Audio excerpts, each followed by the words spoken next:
Well, good evening everyone and welcome to the first edition of the Friday Night Lights Super League that is live streamed for you here on Next Gen Live. Our opening game, it's the host Brighton playing in all white.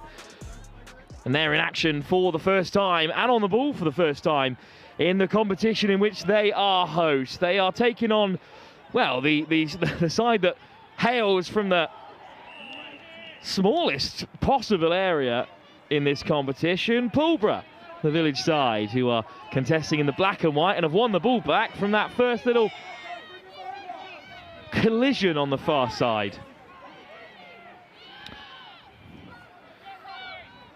As you can see, we've got cameras on both pitches here in the Super League, so you can join pitches 1 and 2 throughout the evening. This is listed as pitch 1 on the schedule. If you're a Brighton fan or an old Juddians, this is where you're setting up camp for the evening, as it's lifted out wide into the forward pass there, and the whistle goes from the referees. A member of the Brighton College coaching staff, 3 of them down this evening to support proceedings, and of course under 12 level, 5 seconds to form a scrum, doesn't matter who.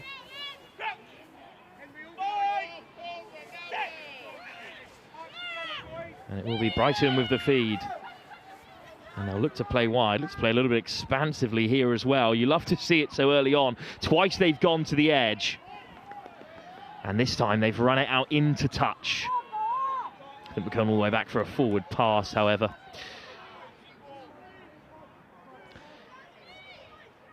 So, of course, it's 5 for a try, and like in the regular game, but there are plenty of matches throughout this evening. You'll be given 5 points for a win, plus an extra bonus point if you score 3 tries, and another bonus point if you win by 5. So plenty of points on the line as Brighton are straight over it, and it's a textbook little turnover from Henry Hall, and now they can break away with purpose. The ball back on the inside is unfortunately off target there. Well, Henry, he loves a jackal in his notes. He models himself off Will Evans, and it was a lovely little steal there. But Pulborough survived. Good defensive effort from them in this early stage. 10-minute halves today, essentially controlled by a tannoy system, just like in the game of touch rugby, if you're familiar. So we'll be staying on time, certainly, this evening, as TJS and Brighton trade oppos here, as it's great line speed from Brighton in response. Little miss pass over the top. Lovely footwork and some great acceleration, and then just jumping into the tackle there.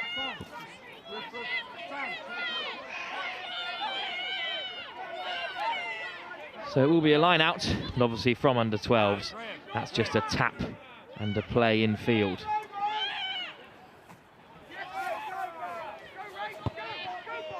Oh, it's been stolen away there. Little turnover, knock on in the contact, a pick and go. Again, Brighton swarm. You'll notice it about under 12s. They're still learning the game. The structure isn't always there, but they'll certainly play powerfully. Another turnover. Nice shape on the pass.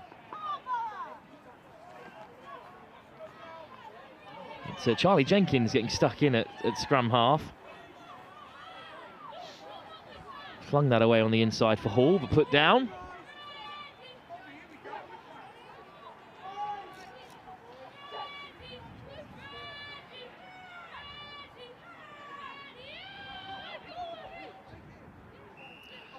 Excellent pickup, right on the toes.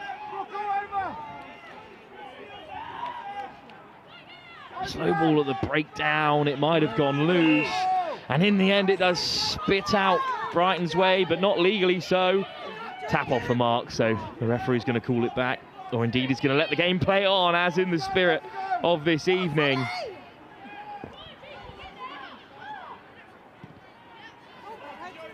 And a clearance kick, just finding touch there. Dislodging a few sets of belongings from the touchline. And of course the pace of play will stay high all evening as the young players try and keep warm here. It's a frosty evening.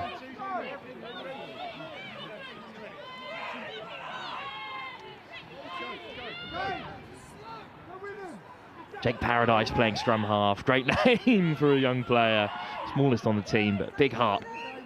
Interception for Brighton, and this is the clearest cut chance of the day, but can they finish it off? Great pace, but it's going to be Lederer who gets away and dots it down.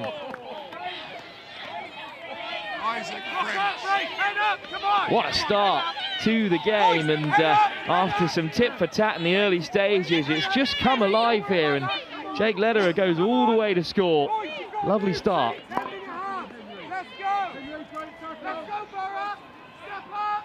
There he goes, the swan dive as well. He knows where the camera is. Interception to open up the scoring for the hosts, and Brighton lead. No conversions, of course, at this level, so we'll start with a restart, and it's going to be the try scorer Lederer who will nudge it off.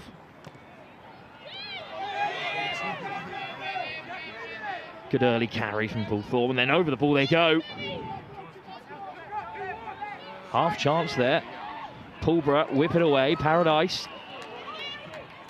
Oh, delay on the pass. Did that come off a Brighton hand? I think the ref's going to let it play. Oh, it's a fantastic break.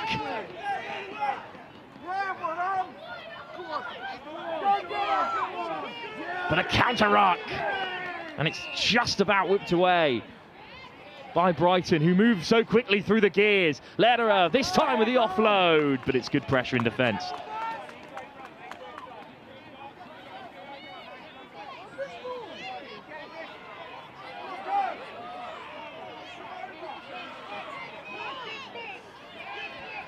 So, ball was thrown into touch, so the tap play can get things going again as they look for an equaliser here, Pulborough.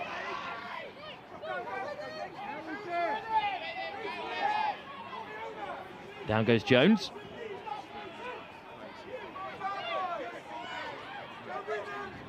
Paradise. And then cutting in off his wing goes Holman. Excellent work from Holman. Oh, stepping off the left. Outstanding work. Surely hand should be enough, and then the change of direction should see them over. Still just inches short. Pulborough in a promising position here. Free kick goes their way. Excellent work from Holman. He was one of the late introductions into the Pulborough team after a couple of pull-outs in the build-up. Just trying to keep the pace of play alive. Quick tap, direct, plenty of bodies in white looking to hold him up. And it's held up in the end by Brighton.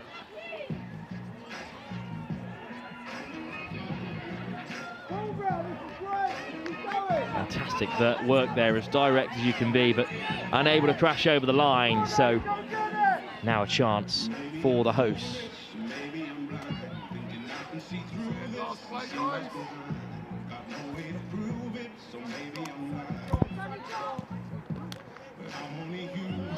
Well, my sincerest apologies. Team sheet's been coming into us thick and fast, and it was, of course, the number 10 Isaac French that has Brighton on the board so far and in front.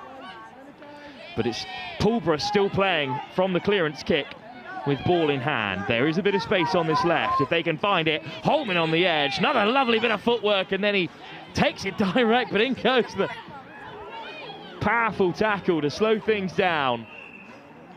Free kick again, though, goes to Pulborough. Brighton on the wrong side of the ref's whistle so far.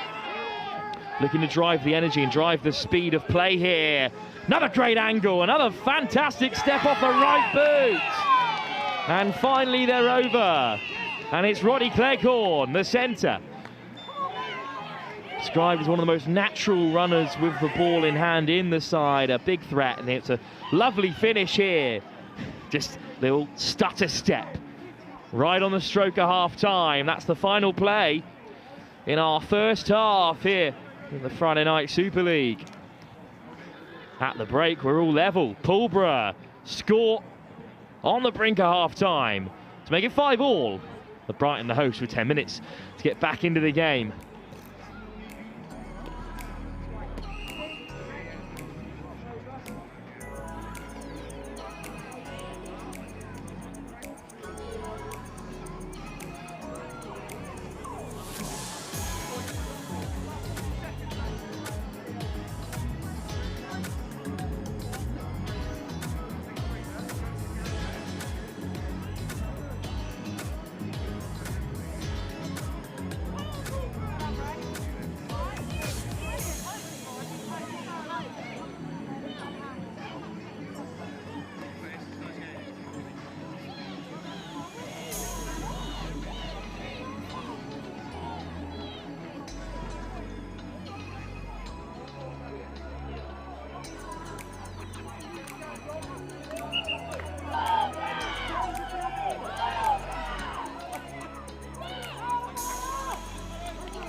Kick-off for Brighton now in the white, playing from right to left and chasing the game after being pulled back level by Pulborough, who were juggling with things at the start of this second half. They scored right before the break.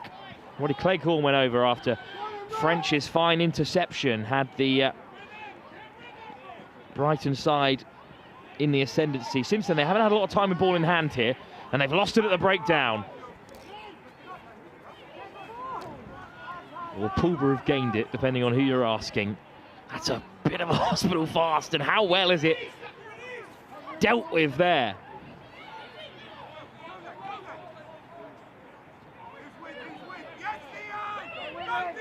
Oh, what a shot that is. A really direct carry, but dealt with comfortably enough by Brighton. Sonny Holman. His offload is intercepted and knocked backwards. There's no offside line there in the contact, so it's been picked up by Brighton's Cass Crossley, their captain as well today. Lovely ball over the top. Bit of space opening up on the far side. It's another good contest at the breakdown. Playing the 9 there. Ref happy to let it go. Lovely looking dummy from Cooper Trim. And then a bouldering carry right through the centre by Chapman. Oh, stolen at the breakdown. Pulborough will have it back again. What can Pulborough do?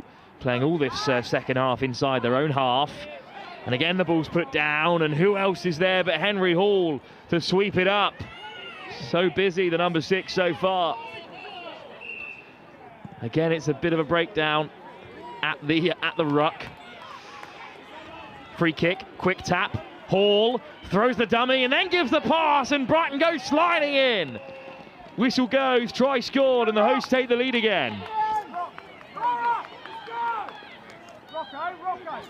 Quick thinking from the free kick in place of a penalty, of course, at this level.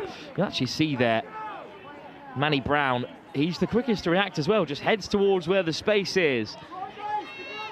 Natural born finisher, a la Will Greenwood. Certainly not the notes that he wrote. I'm sure there's plenty of other wingers he would have felt himself admiring in his young rugby career.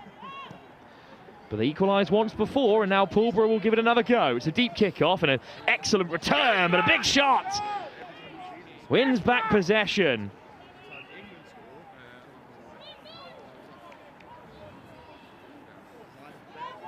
And in the end, we come back for the scrum. Just 5 seconds to form it.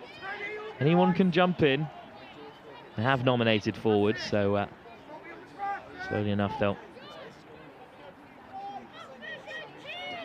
jump in.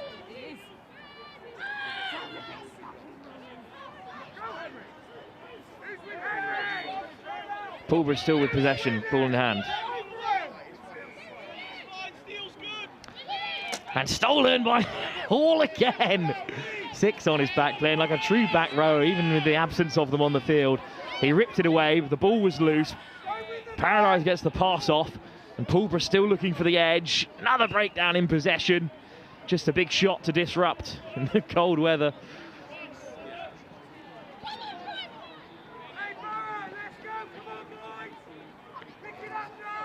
It's now a scrum for the young men in white instead.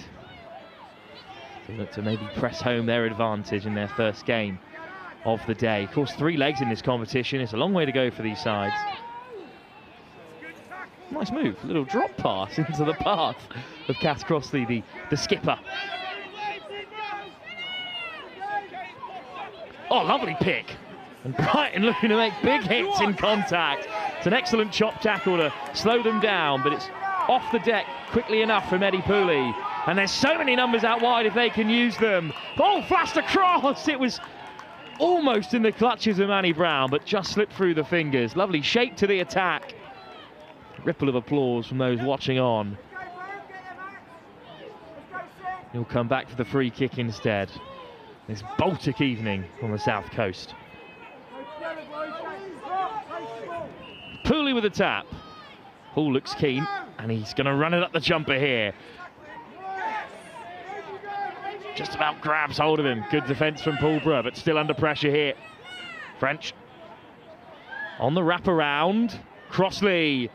Oh, lovely show and go, and slicing straight through goes Cooper Trim.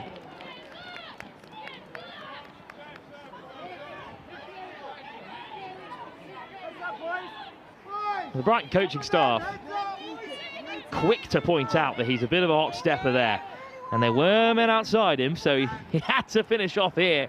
Lovely dummy as well on the way through. Glides through the defence for Brighton's third. And now the man who got things started, Isaac French, can chip it down range.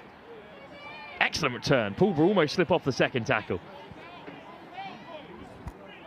Good pressure from Brighton, but a equally good pickup and recovery from Jones. Ball is loose. And ball's out is the call, so Hall goes diving in again. Nothing wrong with a bit of slow ball. But eventually, Pulborough will look to get moving. Could be setting for the set-piece move, but instead it's just a lovely winding run that eventually ends in a knock-on. And look how quickly Brighton are keen to turn defence into attack. Pooley. Looking to jinx through himself this time, Isaac French. French gives the last pass. Excellent work out wide. Can he finish? Three around him in black and white, but they can't keep out Manny Brown for his second try in the opening game of the Super League. One a Waterhall's own. It's another score, but this is a fantastic bit of work from the opening try scorer, turn provider Isaac French.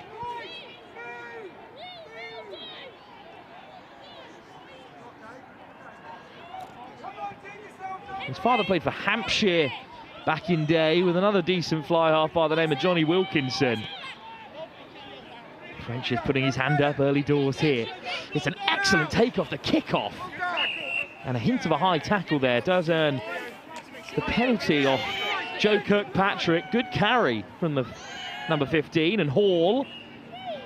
And Brighton still have options out wide. It's Crossley. Gives the last pass. Brown looking for his hat-trick. Cuts back against the grain, finds the offload for Crossley. Pulborough retreating all the time. Managed to scramble back and keep them out for now. Oh, and nicked on the deck as well. Great work.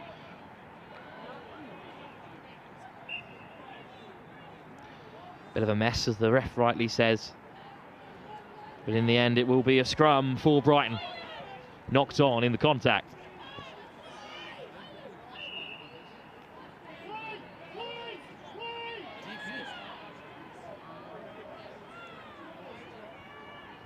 Hall. Oh, beautiful hands again from the fly half.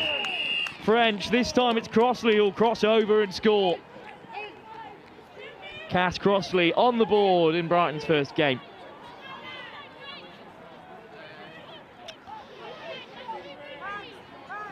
His uncle actually picked me up from the station today, from Brighton Station, as the cab driver who knows Brighton like the back of his hands, and he was saying, I can't believe you're here. I think my nephew's playing tonight, and more than playing, captaining Brighton at their home ground and scoring for them as well. Real leader in defence and attack. And you chip it to Isaac French, you know it's going to be safe hands as Crossley gives another pass, and now it's Pooley himself looking for a little dart and still going. It's a hooker slash scrum half, young Eddie Pooley. French gets away, and Crossley round the corner. Back to French. They moved the ball so well, this Brighton side. When it found the number 3, there was only one option. It was for Chapman to go direct, but it's good defence to bring him down. Chapman sucked in the numbers. And French, great delay on the pass. Brown for a hat-trick. Brighton off to a flying start under the lights on Friday night. Fantastic work from the hosts. Pulborough defended like stalwarts at times, but when the ball was available, they had such quick hands to find the space out wide. And some of the decision-making from these, as a reminder, under-12s was outstanding, especially from Isaac French, who looks like a real prospect there. Look at the delay on that pass, a great line as well from Manny Brown. A testament to all things fantastic about rugby in this part of the country in that opening game. More action, of course, for you in a few moments' time. No time to waste, because for the first and not the only time, Tonbridge Juddians will be live for you here, taking on Camberley. That's the next game, live here from the Friday Night Lights Super League.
Welcome back then to our second game live here at Waterhall, the home of Brighton Blues, where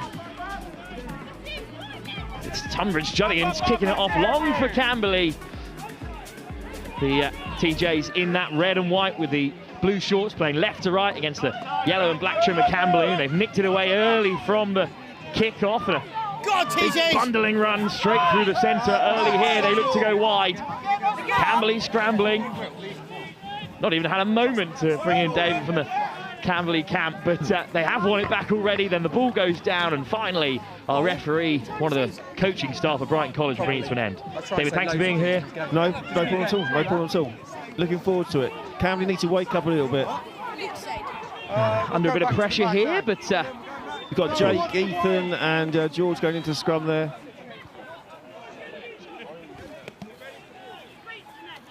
It will be Camberley with the feed. Cuts a little loose, comes TJ's way, and the Tonbridge Juddians are looking to dart their way into the corner. But I think it's another... Well, in the end, the try has been disallowed. It's going to be a free kick. They pushed him out there. Good defence from Camberley. What the referee wanted there, but... line speed looks good. Here come Tonbridge Juddians again. Oh, it's a barnstorming run. Oh, he's been held up, though. Great work from Camberley to drive them back. Defense. And in the end, it is going to be no try. Great defence from Camberley. Fantastic work there. Big ball carrier, a few yards out. Much easier said than done to stop him. Middleton with the ball there, looking to launch a high one. Or put it straight out.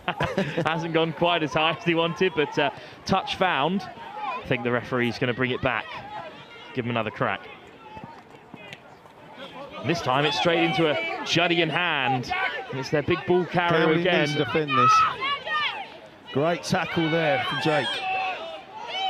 Oh, it's just been knocked on. Great line speed, and Camberley will have the ball back. Fantastic defence again, Ellis Lewis. Jake Pryor with a big initial shot. Some trim on him as well from Jake Pryor. Charlie Jenkins there, Welsh. Jenkins, it's busy at the back there. Camberley quick to respond. Fantastic work to hold up the counter ruck and eventually just about flicked away.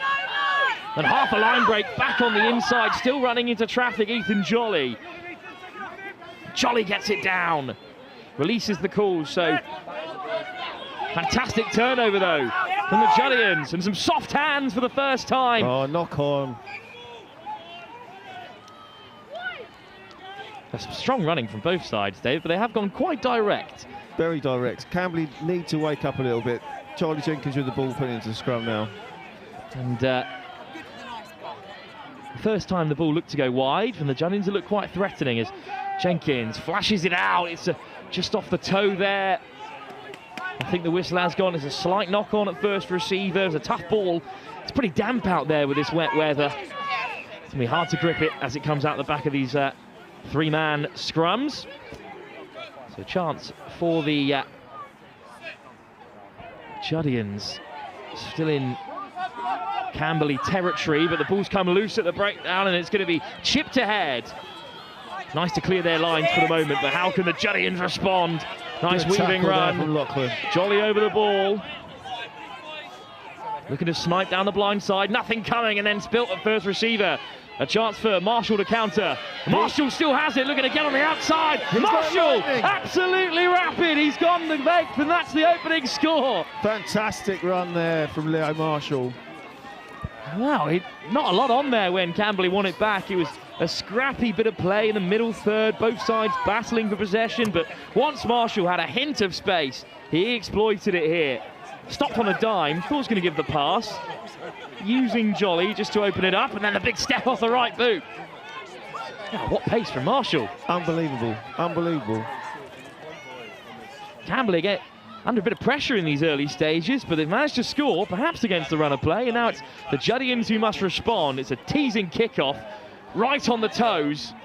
Jenkins has him. But it's clean ball for the Tonbridge Juddians. Great tackle there from Pryor. Oh, what a carry.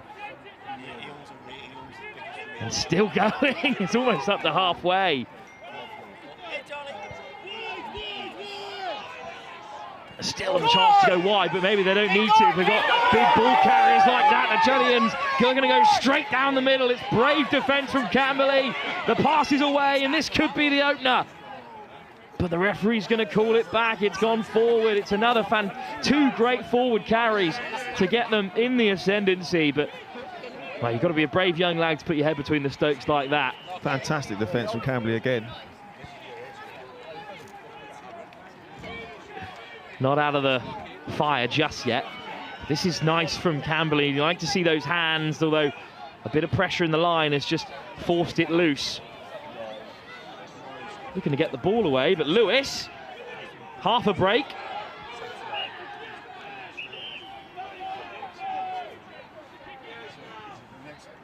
Beautiful shape on that pass, and Pryor back into traffic.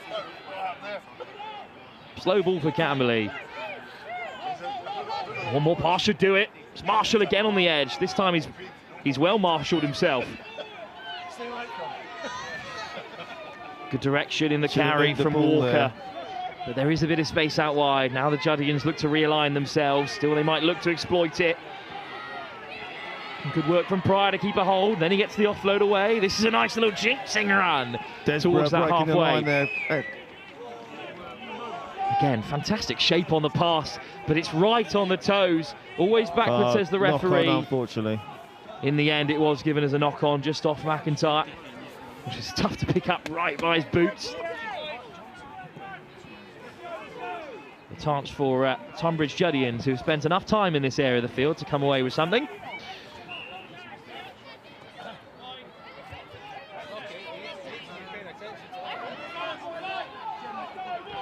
Does come into the centres and a little show and go at first receiver, but well met. Great physicality. Lewis. Big shot from Ellis Lewis.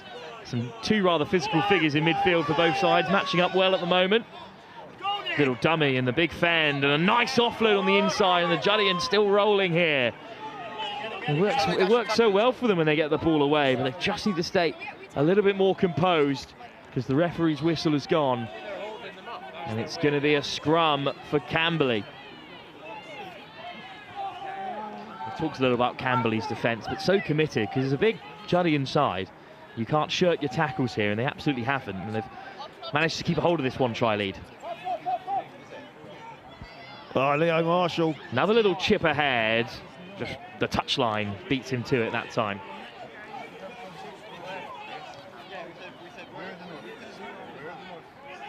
It will be a tap and go in lieu of a line out under 12 level, of course. And up the jumper straight away, but Camberley, do not worry, and now Jolly might be able to use the hands. Good option to step inside as TJS came drifting across. Marshall gives the pass. Good drift to Kent from the Tonbridge Juddians, and a two-man tackle as they look to rip the ball away, and they do have it. Great defence. Release was the call from the referee, so back for the free kick. Wow, such a narrow game in this first half. Very tight and tense. Seemed to be the tap. And, well, the instructions for the sideliner to shift it a little wider. This time the ball does go, but unfortunately put down. So we will restart before... I think the line speed of Camberley threw him off there. Absolutely, before the half-time with a scrum to Camberley. It's the future of Welsh rugby there, putting the ball into the scrum. Young Jenkins, the scrum half with the feed, pops out again. Rather unkindly for him, but Lewis has it at fly half.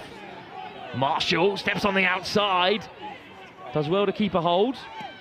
And another little dink over the top. Well read by the Tonbridge Juddians. And again, they drive so well when in contact, but it's been nicked on the deck, not legally so. Not rolling away is the call, so we'll come back for a free kick. One last chance for the Tonbridge Juddians before half-time. Centrally controlled the timings here. So they'll play until the final play is up. And they get the ball into the outside channel. But the first man in is Lewis, who has it. But now he's got to get to ground because it's a real scrap for possession here. He somehow gets away, and now Marshall backpedaling. And that will be a forward pass, unfortunately, for Marshall, who was on the retreat. Well, that's a classic when you're as quick as Marshall, looking to get away on the outside. Last 10 seconds.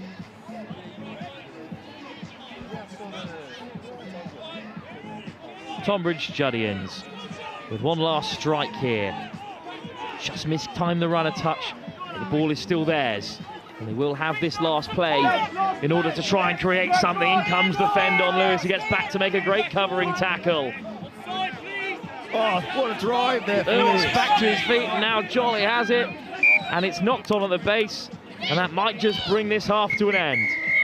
Well, it's been tight in this opening 10 between these two sides. The Tonbridge Juddians with plenty of possession, but unfortunately not enough to show for it at the moment. One fantastic score for Camberley through Marshall. Racing on the outside, separates the teams with 10 minutes still to play. Good first half for Camberley. A lot of defending for them to do, but they've stood up to the task really well. Too much defending, but they've defended very well. I think you're asking a lot of an under-12 side to really commit to the tackles like this. It is really positive showing on Camberley and the coaching staff. They're a big physical team. And here we are as well, of course, right in the middle of the field here at Waterhall, the home of the Brighton Blues, as we will be for all of the games this evening and the other two legs to come in this competition. It will be after the first two legs that there are the top sides, top four are placed into the cup playoff, and the bottom four into the plate playoff. So more rugby for all of these teams all the way through January, and then later on towards the end of the 15 season at senior level. It's Camberley who lead by 5 at the break, with 10 minutes though for Tonbridge Juddians. So you're going to see every other game this evening to make an impact. Didn't realise you were going to go on camera there. I wasn't done my makeup shortly before we flicked to that new camera set. So I've got this hat pulled down so low. See about 10% of my face, which is the perfect amount. It's absolutely freezing here on the South Coast. It's the coldest it's been all year on Next Gen Live. I've lost all the feeling in my hand. Got to swap every 5 minutes or so. That's the trick. Keeping these lip mics up. As Tonbridge Juddians return to the field and change ends now. They'll be receiving kickoff in that red and white, while Camberley in the yellow and black trim are chasing down.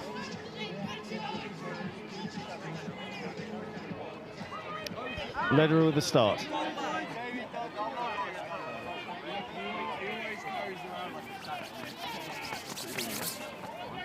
Little chip to the first man. It's another big ball carrier for Tonbridge Juddians. They're not short of players keen to run with ball in hand, but they need to move it a little bit wider in this half. It's the first time they find the wing. It was good cover though from Camberley. And they will have the ball back. Good start for the second half. Good start. Looks a bit more even, this one. Lewis. Oh, crash ball there from Rye. He's a big boy. Don't mind it at all, going straight up the jumper. A couple of changes at half-time for Camberley. Let's see if that can make an impact. Leder. Oh, hit into the interception, and then Tonbridge Juddians just about hold on. Juggled with it at first, but what a great grab. Little pick and go from the scrum half. Chance for Tonbridge Juddians to equalise. Wide is the call from the touchline. And then cutting back inside at the right time, but it still might be on wide on this near side. You can see the blue scrum hat is the widest man for the Tonbridge Juddians, and he's unopposed at the moment. If they can use the ball. Lovely hands drifting across Camberley. It's a nice step back on the inside. Still short. Lewis over the ball. Driven off. Great clear out. He's nice little diving run, rolling over to touch it down. Looks like Jenkins has got that up. It's held up. Oh, try and give it in the end. Great work just to roll away from Jenkins, who got there for Camberley. And in the end, it's Cody Bowman who scores Tonbridge Juddians' first try of the night here under the lights. Did really well to sneak that in there. I think they are, Camberley have been asked to defend a lot. They've done really well, but Tonbridge Juddians, good value for that first try of the evening. Very good try, very good try, very powerful. Now it's their turn to kick us off. Just bouncing into no man's land. Oh, it's another fine physical carry from Camberley. Counter ruck from Tonbridge Juddians. Eventually Jenkins is looking to swing it away. I think it's Jenkins wrapped up in there. Done really well not to lose possession. It's another big carry to suck in a few defenders. Low is the call from the touchline here. Can Camberley spread it? Leder. Jenkins, Marshall, 2-on-1, out wide. Falcone with the ball there. Marshall with a pick and go, and he might go round the houses as we've seen him go before. This time he gives the pass. Oh, that's a lovely, excellent lovely work from Marshall. And a little shrug off, first time of asking. Great defence from Tonbridge Juddians to bring down their man. Ball comes loose, and Tonbridge Juddians have it. I think Camberley may have stolen that back. Indeed, it's good work at the breakdown, but it does pop up for the men in red and white, and now they could look to go wide. Excellent footwork.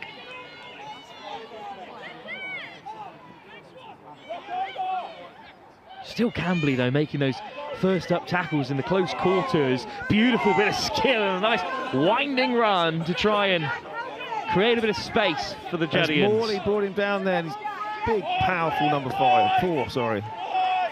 It's still on wide if the Tonbridge Juddians can find their way out there. Great tackle there. Little snipe down the blind side. And the ball does find the winger, but Lewis lines him up.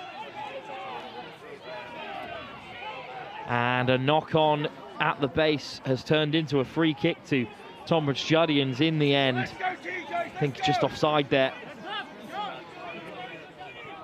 So much like in the first half, Camberley camped down in Tonbridge Juddian territory, but unable to cross over. Great defence.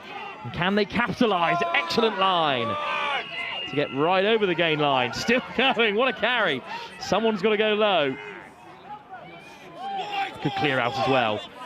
And Marshall is offside by a touch, so he lets his man go. Well held, but weaving back into contact. Oh, lovely work on the turn. And the man who got that intercept for Tonbridge Juddians, which started all this talk of a fight back in the second half. Back to the short side. Nice offload through contact. And an upright carry, but it's been stolen. Cleared away. The kick was intercepted. And taken on the fall, and it might be enough for Tonbridge Juddians. Held up. Wow, held up this time. Again. Jenkins does get about the young scrum half. The future of Welsh rugby is the word you missed there. And they just about survive here, Camberley. Well, there's a nice moment in there as well when it was stripped in contact, which was a great tackle. It was a great tackle. And then the kick was hammered straight into the chest of the Tonbridge Juddian. He managed to keep a hold of it as well. That's a great kick. And there's good depth on that kick, and they've been driven back beyond halfway. A physical carry, 2 big bumps. He gets around this Tonbridge Juddian in the black scrum hat. There's a free kick advantage coming here for Tonbridge Juddians. They still look to drive on, going for the basketball pass to get it away. Bounces up for them. Big shot comes in from Camberley to close it down. So we'll come back for the free kick. It's going back for the high tackle. Got to keep him down at this level. Hot on it.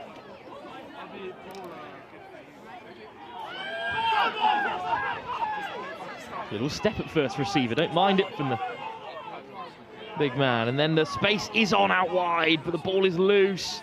Camberley looking to make a mess of things here, and they are over the ball, and they have nicked it away. And it's great defence again from the boys in black. Lewis assessing his options. It's Falcone with the ball there. Good step from Falcone as well at the first time of asking. The standard on show as we head into the closing stages in this game has been miraculous at under 12 level. Really great performances. And Camberley still knocking on the door. One of these sides deserves to take a win out of this closely fought contest. It's Marshall skipping around anyone he fancies. Falcone, good ball on the inside to keep it alive. It's a fantastic shot from the Tonbridge Juddians, and they deserve that turnover. Huge hit. And maybe there's still time for them to steal this game. Out from under Camberley. Again heading wide. Well, slightly forward, that one there. Just been knocked on as the ball bounced up. So Camberley do have it back. Lederer just takes on one of Tonbridge Juddian's biggest men and somehow chugs him off. It's another big hit from TJS. Marshall puts it in behind. There's certainly enough weight on that kick for it to challenge Tonbridge Juddians. Oh, wonderful footwork in the backfield. And half a break here becomes a fully fledged opportunity with broken field if they can just recycle the ball. Intercepted instead and then knocked on. Frantic bit of play. The kick goes to ground, so we'll come back for the scrum. Oh, it's close for one of these sides making the breakthrough. Oh, it's very close. Quite tense. Absolutely. Both teams have come close to sealing this game with the next score.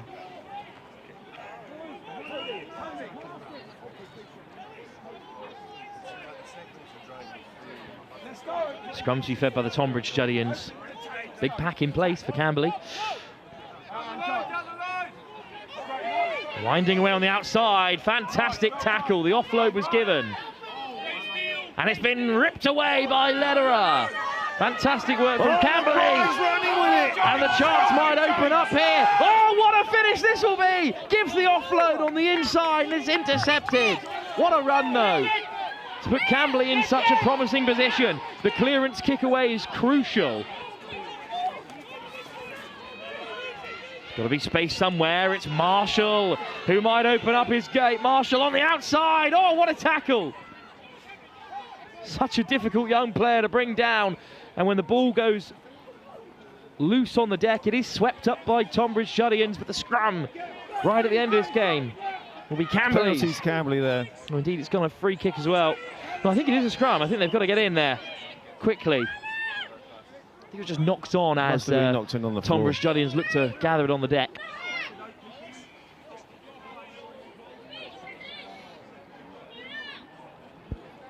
Oh, an issue there with the restart. But there'll still be time for Camberley. They need to move this ball quickly. Jenkins with the put in. Jenkins, Lederer. Lewis outside him. Lederer goes himself. Very last man in Tonbridge Juddian colours managed to make the tackle. Marshall does well with the ball at his some feet poor handling there. It's just gone backwards. Ooh, dink over the top might create something. Certainly create some chaos. It might bounce for Camberley. Now they can put the pressure on.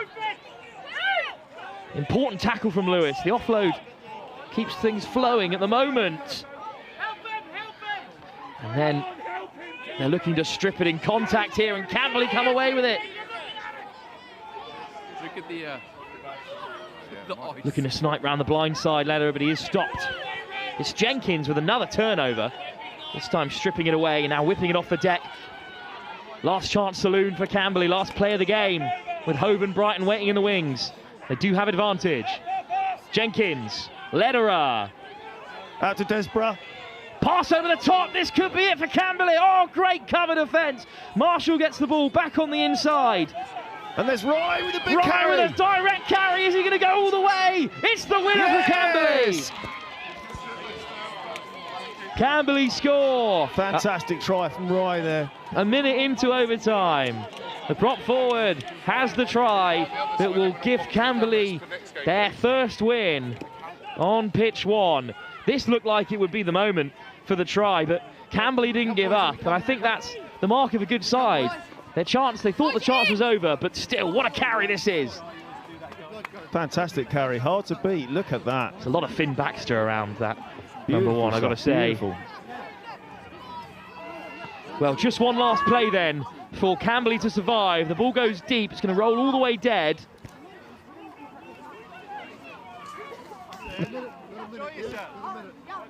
TGS with one last play. Wow, these are nervous moments then. It's a big game up next here. Brighton, the host, taking on Hove, two undefeated sides in the league and local rivals. Oh, it's been nicked away! Charlie Jenkins again. What a game Jenkins is having. That's his third important turnover in this contest. Couple of big moments on the try line as well for the young scrum half.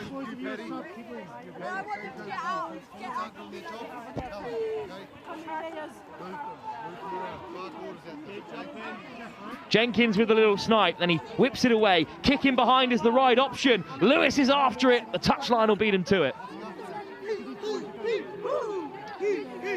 I think they're bringing it back for a knock on there. We're way into overtime here. Camberley have still got to cling on.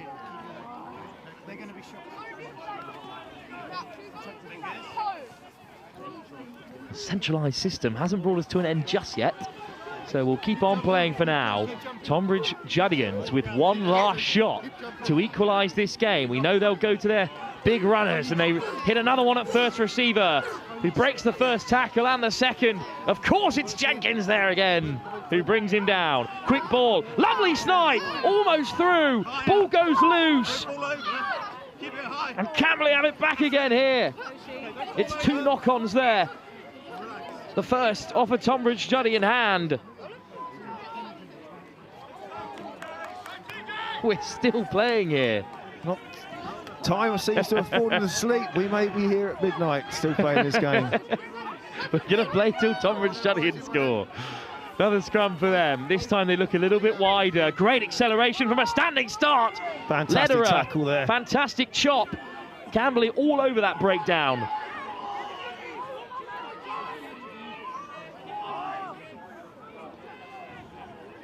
Oh, how on earth did the Tonbridge Juddians hold on to that? Now it's quick ball. Good delay on the pass to suck in the numbers. And now they go the scenic route, bumping off bodies, flinging it out the back door. Could this be the equaliser? What a finish! Fantastic try there. Tonbridge Juddians score right at the end of this game. In the end, it's Ned Collins who gets on the end of it. Well, on the plus side, there's another chance for Camberley to get back into it. But it's Collins with a barnstorming run. Big kickoff, a deep kickoff as well.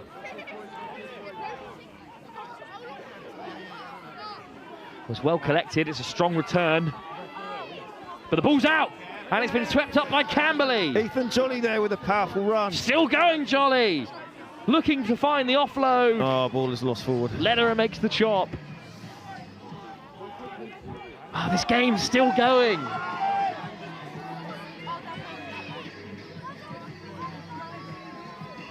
I think we're going to come back for the scrum advantage. Well, the music is finally played, which will bring an end to this game. Well, we didn't want it to end. It was a thrilling contest. I thought it would never end. A great performance from both sides in our second game under the lights here in the Super League.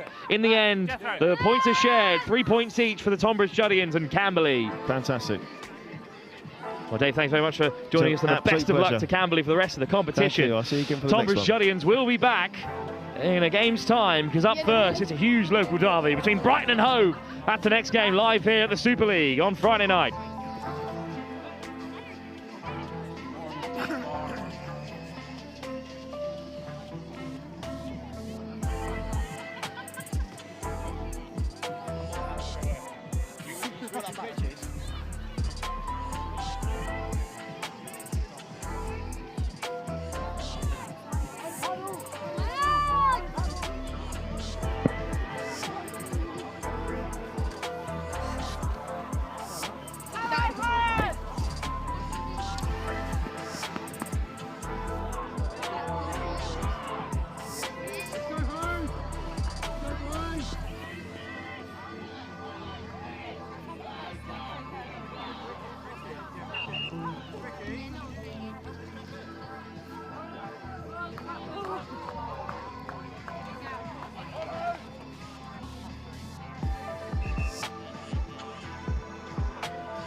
Welcome back then to another game live here at the Friday Night Lights Super League. It's Brighton back in action after their big win in their opening game, and they're taking on Hove. I'm delighted to be joined by one of Hove's faithful, Ricky, for this one.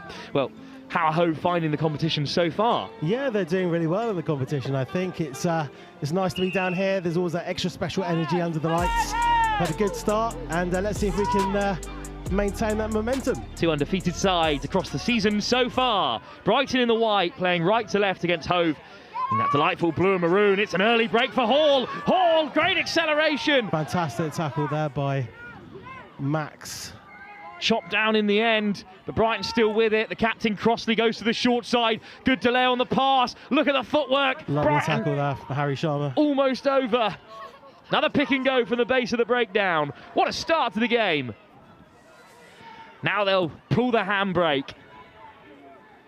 Just digging it out. French. Hall. Expansive again from Brighton. Look at Hall, French going around the corner. Oh, what a shot. Great defence from Hove. And they're straight in that breakdown as well. Will it come for Kai Blick? Blick gets it away. Henry Hall, such a busy ball carrier in the last game. Still looking to get amongst it here. And a massive tackle there by Toby Bidden on Henry Hall. Oh, and it's been stripped as well. And I think it's Harry Shah, the fly half, getting away. Oh, in the end, the ball changed hands a second time, went loose. Well, nice shape on the attack from Brighton, as you saw in the last game, but fantastic defence from Hove. Yeah, absolutely. Brighton are a hard team to play against. They play this coast-to-coast tactic, but I think Hove are wise to it tonight. And in the end, the ball went into touch, so it will be a little tap at under 12 levels for Hove here. Good, Tom, you want that good? Nice Totally little crashing tip through. on the inside. It's a fantastic carry here. Ball in one hand. Can he keep a hold of it? Gets to ground as well. Hove have an advantage. Oh, it's a fantastic pickup. And then swung out wide. Crossley with the shot. But Hove in a good position here. First time to see them really run with ball in hand. Looking for the miss pass over the top. Well done. Go on, Oscar. Only ice for one direction. Fantastic clear out. Crucial as well to keep the ball in Hove hands. And that's Harry Menard. Menard back on the inside for Nickel. Brought down. Hall over the ball. Oh, it looked like a good turnover, but just not releasing there. I think the man on the deck didn't roll away, so Hove still with it. Tit for tat in this game at the moment. Brighton just about denied, and now Hove knocking on the door. Oh, very direct. Hove, you just got to keep that depth. Wrap tackle, good enough to slow them down for now from Kirkpatrick, but Hove get it away. Nickel goes direct.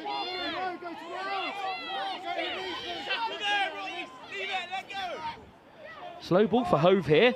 Good field possession for them. Wow, what a carry by the big man. Go on, Toby. Does really well to keep a hold of possession with 2 men after it. Crossley over the ball. Now they're just inches short. Oh, great delay on the pass, and this should be the first. Hove have the opening score. Great patience from them there. And a wonderful celebration of boot from Harry Sharp. Fantastic there. At schoolboy level, Ari, he scored 5 midweek, and he's scored a couple tonight, so long may that continue. Great hands as well to finish off that score, and Hove are in front. Now Brighton, for the first time, forced to respond. Isaac French just dinks it to the first man. And it's a brave chop tackle and a wonderful turnover as well for Brighton. Hall gets it away for Pooley. Oh, in fact, it was a nice little darting run from Theo Culver. But scrum needs to be formed quickly here, and it is Hove who will feed it. Slight knock on there.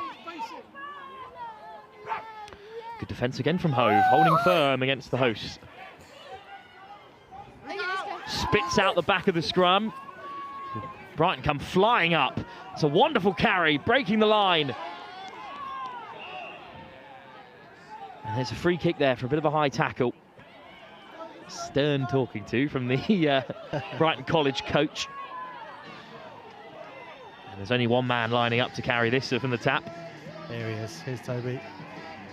Good acceleration there. Brings a couple of men down with him, but Hall over the ball.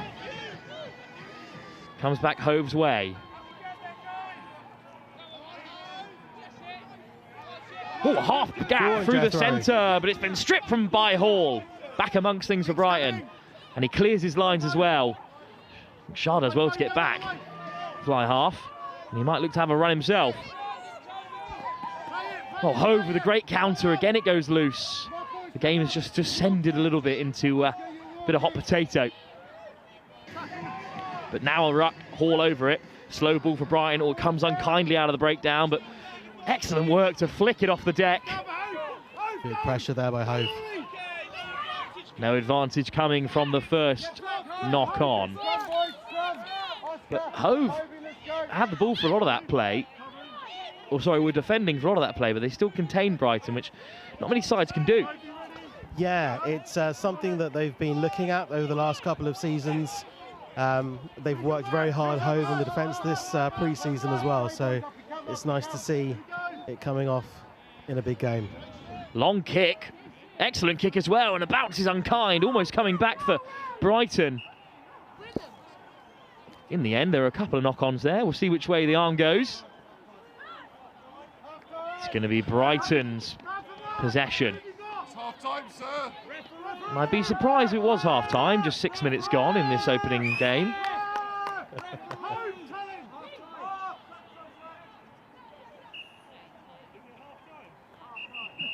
Well, half-time is called. I think that's because of the slightly run-over timing we had in the last game, which is a shame for all of us here who are enjoying the rugby. But at half-time, it is Hove who have the opening score. They lead by just 5 in our third game of the Super League. Good performance from Hove in the first half, but Brighton have got a lot in the tank, so they have to be on top form. With 10 minutes still to come, we'll be back for the second half in just a few moments' time, live here at Waterhall.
Enjoy.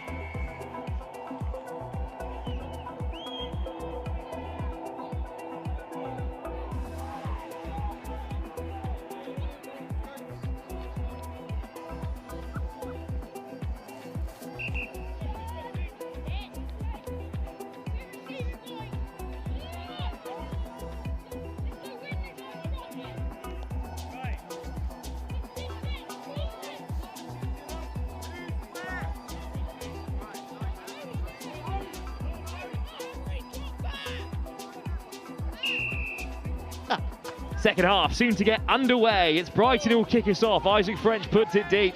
The score at the moment, Hove lead by just 5. Of course, a reminder, we're supporting Movember all this month, so when the QR code pops up, you can scan it and donate to the Next Gen Live team page as Brighton win an early free kick. Ricky Sharma alongside me, and good first half for Hove. Great first half, really good. So let's see if they can maintain this now. Well, here we go then. It's a little bit loose, a little bit slow for Brighton, so they'll take their time here to dig it out. I think they might be looking to loop round the outside. French gives the pass. I think it might have just come off a Hove hand there, so we might be back for a free kick. Yep, I think that was Rory looking to intercept. He's a fantastically fast player, young Rory. Seen a couple of top intercepts at the moment. Yeah. So far today. Little trick move to bring Brighton into the game. Oh, great tackle there. Got to be a top player if you wear the leg warmers. Again. Oh, it's just gone behind Sanderson. Good defence from Hove, and they win it back just through the line speed, Ricky. Yeah, exactly right. They're really switched on today. They know what they're doing. Got a game plan. They're executing it perfectly. Hove with the tap. Oh, the ball's gone down, and it will be advantage Brighton, so they're free to play. Sanderson on the near side.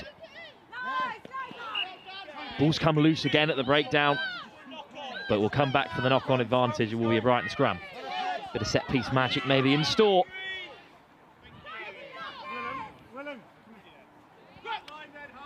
Hopefully we'll get the full 10 in this second half. It's a big game for these two clubs. French, lovely little trick play, and the ball is offloaded, and look at Kirkpatrick go! Great acceleration, still going! Joe Kirkpatrick has Brighton in the ascendancy here. French puts the pass out wide again for Manny Brown. Try number 4 for him today. That was a good move by Brighton there. They did well. Good speed. And they spread the ball straight after. We love to see a trick play at the scrum. There were 2 men running onto it. Kirkpatrick got away. Soft hands out wide. Brown goes over in the corner. Those two linking up really well today. Oh. Kick-off for Brighton. Hove, who have enjoyed their own half in this second half, look to break out here. Very well supported today as well, Hove, on this near side touchline. Well, we're the noisy neighbours, apparently. Looking for the basketball pass offload from the kickoff. It's high line speed from Brighton. Hall looking to snaffle it up. Good clear out. Sharma. Oh, a show and go. Well done, Max. And straight through Max the line. Oh, here he goes again. Here he goes again. And Hove have a second score. They take the lead again. Brighton not level for long. Just great basics there, really, to get through. That's it. Just keep the depth. Spread it wide. Give it to Ari. Oh, it's a lovely dummy. But then had the whereabouts under pressure from French to find the offload. Another score for Hove, and they take the lead again. French hangs it up. Oh, this time it bounces up for Brown, who's going to cut straight through and score. The game has come alive. Wow. What a kickoff. French spotted the space, and sometimes the bounce of the ball just has to go your way. Try number 5 this evening for Manny Brown. Not much to say about that, really. Sometimes it just goes your way. Look at that, perfect. Brighton level it up. Another kick-off for French. Hove will be alert to it now. Well, this time it might come for Brown again. Can't back the bounce of the ball every time. Oh no. I think we will come back for the scrum for Brighton. A slight knock on. Looking to collect it there.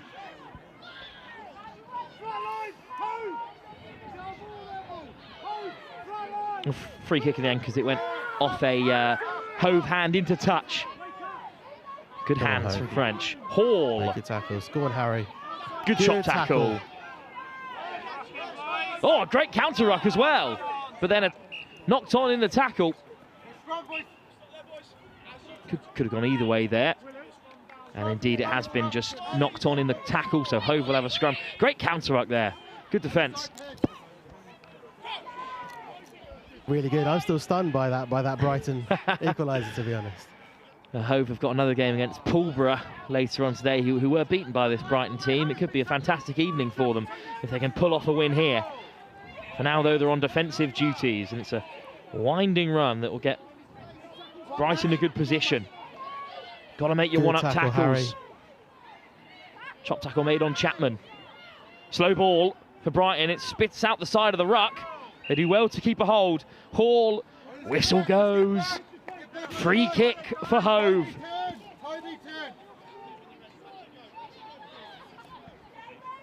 Quick tap as well. Not waiting around to listen to the referee there. Kirkpatrick, what a tackle on a fullback. Fantastic tackle. Still Hove have it. Looking for space down the short side. No offside, so French can make the shot. Two-man clear out, but Hove still have it. It comes loose. Paddy Glide. Go on, Paddy. Swung down by Hall. Good support from Hove.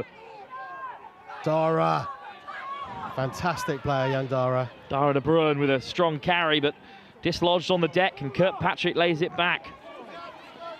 Hall shoves off the first. Nice run from Hall, but there's some tired bodies out there. Hall still going, and he puts boot to ball. Now it's a foot race. It's going to pop up on the try line. Hove do well to get back in numbers, but Brighton on the retreat. Fantastic kick, caught on the full by Hall, and I think it's going to be a penalty there for offside. Well, goodness me. Not sure where the players on the field knew exactly where they were meant to be there. No, it reminds me of that last round in Rocky 2. Two fantastic kicks, though. Absolutely. Great clearance. And now the little trick play around the corner. Chop tackle. Unfortunately, just off their feet there, Hove. And that's the free kick.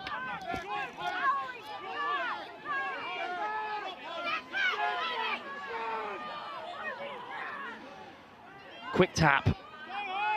Pass regathered right on the toes. It's a fantastic drive from Chapman, but Brighton need to be there in support. Blick. Hall. Oh, lovely soft hands for Brown. What a finish! The handling on the edge had to be inch perfect. What a finish from Brown. A hat-trick for him. Manny Brown has been put in again by French.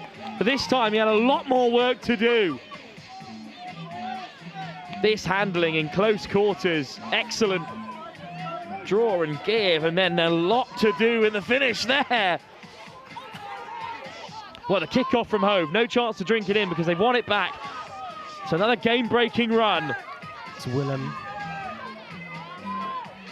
Hall with the strip. Harry Hall has it, and he kicks it out.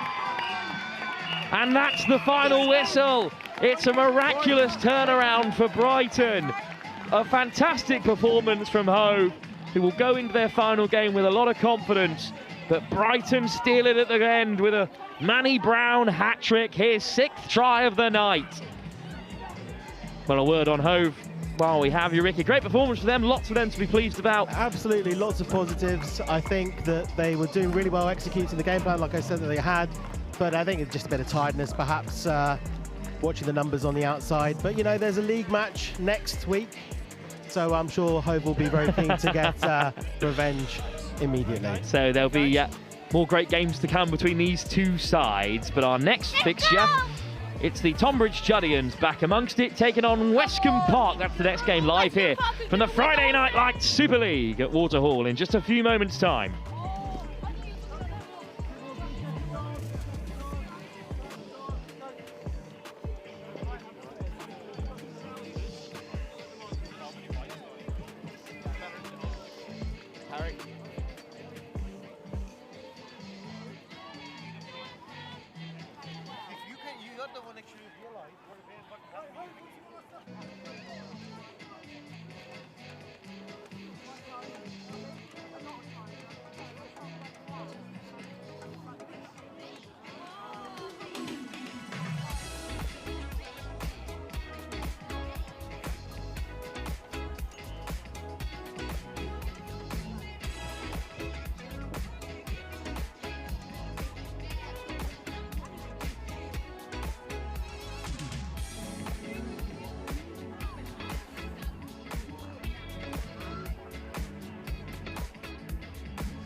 Welcome back then for another game, our fourth under the lights here in the Super League. Tonbridge Juddians, who were beaten by Campbell, who managed to sneak a win against Camberley in dramatic circumstance in their last game. Now taking on Westcombe Park, and Gemma, one of the Westcombe Park faithful, has joined us for this one. Gemma, thanks for being here.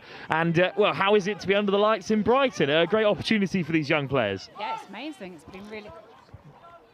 been really exciting so far. Bit cold, but I think everyone's digging deep, and the boys are playing really well. More than a little cold. Two sides that are unfortunately numberless for us today, but we'll bring you the names as we get them in this game. As the first little knock-on, it's going to hand possession back to Westcombe Park, who've already played this evening over on field 2 against Havant. How'd they get on in that opening game? They lost against Havant, who are a very strong team. We played them a couple of weeks ago at the Harlequins Defender Cup. So we knew they were going to be a tough team. But a chance to make amends in their second game. Of course, they'll have the 2 legs to build up the points tally before the playoffs. And then even then, it's every team in the playoffs as we enter the latter stages of this competition. Juddians round the corner, it's a loose pass, it's been excellently picked up on the wing, and then dancing down the touchline, somehow stays in play, great leg drive. But they're all over the ball here on the deck. You just can't see the man looking to steal it away, but he wasn't the first in attendance, so it will come back for the Tonbridge Juddians. Whipped away into midfield, pulled out the back for one of their big runners. They've got some great physical players at this under-12 level. Soft hands, there's plenty of space. Oh, the Hail Mary pass is just overcooked. But good defence by Westcombe Park. Well, good start to the game. And I'm going to bring you in while you're here, unfortunately, the Tonbridge Juddian coach. So I didn't catch your name before the game. Roger, welcome to it.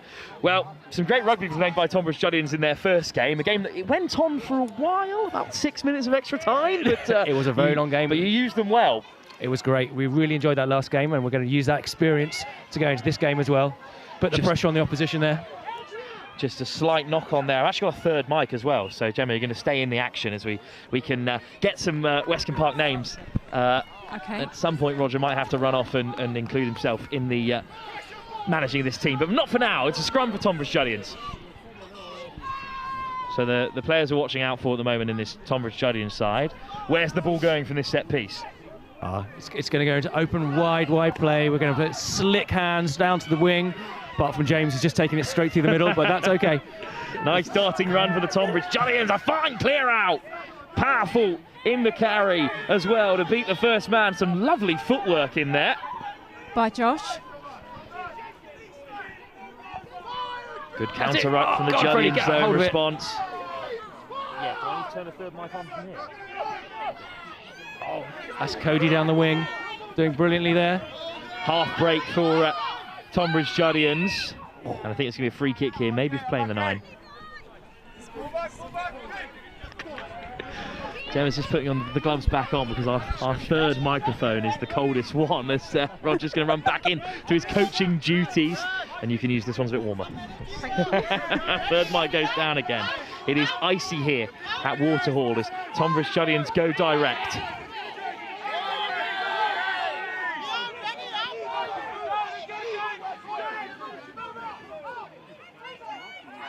Slick hands, this is what they're after. Oh, hint of an intercept. It just goes down. Nice one, Noah. So close to whipping that one away. Well, some of the furthest travellers have come from various counties represented across this southern competition. As a parent who spends well, every weekend carting your youngest around to various games of rugby, how does it feel to come to somewhere like Waterhall, one of the most famous old grounds in this part of the world? Yeah, I think as we drove up to the car park and you could see the floodlights, it all looked really impressive. Yeah. Great place to come and play under 12s rugby, and it's been nicked at the breakdown, and it's a lovely little half break again from David. Westcombe Park. Now they just need to sling through more phases together. Great leg drive. From Kit, that's my son. Great carry early doors. And now they've got plenty of space out wide if they like to use it. Instead, up the jumper again. From Westcombe Park. Deep, well set in the line. They should have plenty of time here. Lovely footwork. Tonbridge Juddians over the ball. Powerful clear out. And a second bite of the cherry as well. In at the side. Free kick for Westcombe Park.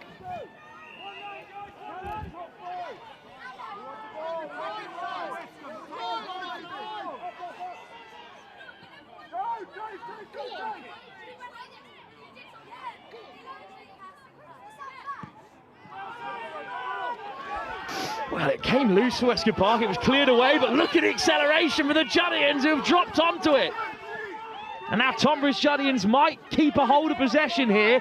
They go piling into the breakdown. Again, from the touchline, the call is wide. Oh, just stepping away from one. Can he go the full length? Needs an offload on the inside. Juddians still driving. What a finish. A fantastic clearance that got it all going. Great pace to chase it down. Some soft hands to the edge, and it's another try for the Tonbridge Juddians in this tournament, and their first to take the lead against Westcombe Park. Now, Gemma, you watch a lot of under-12s rugby across this season. Great work there, just two men on the outside racing forward to support. It's good to see that level of commitment despite the cold. Yes, definitely. And from the kickoff, Westcombe Park look to respond. Oh, stripped on the deck. Nice little offload. And Tonbridge Juddians almost away again here. Oh, what a shot that is. Big hit, causes a bit of chaos. And in the end, it's going to be a free kick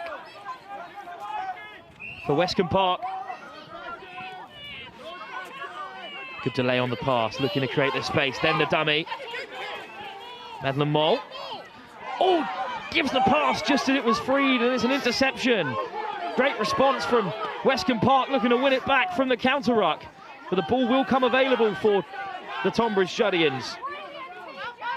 Smashing straight through on the 9 to keep the pressure on.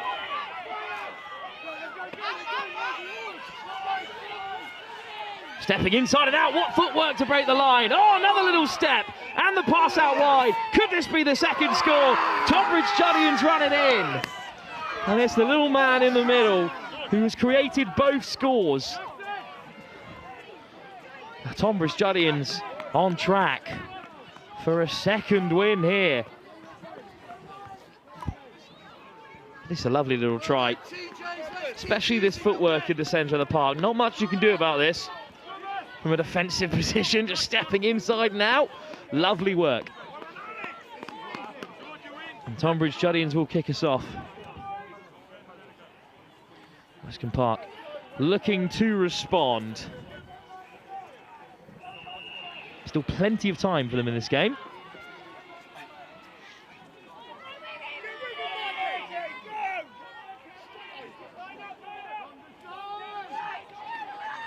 And they've got an advantage here as well. Let's go, boys! We got this! So they will have to take it in the end.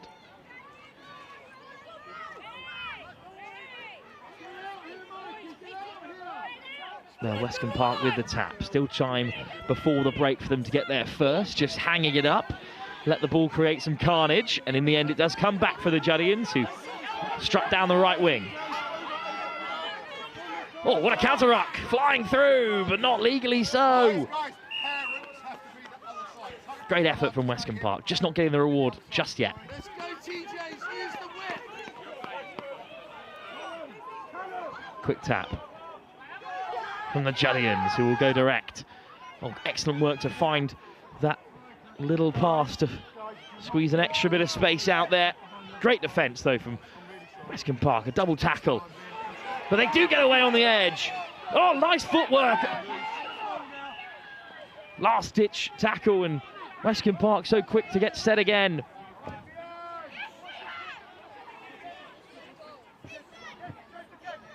Possession may have changed hands there. What defence! And a clearance kick is the right option.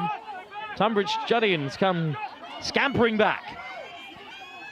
Oh, what footwork to beat the first two men and the third.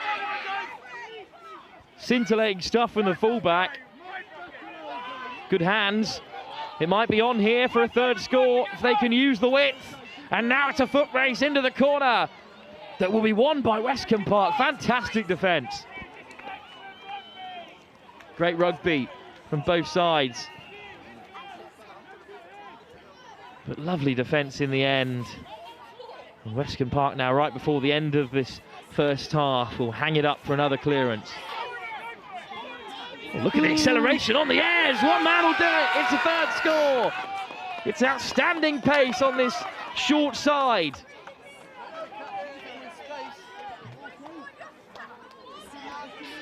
But what a finish in the end. And on the stroke of half-time, they have a third score.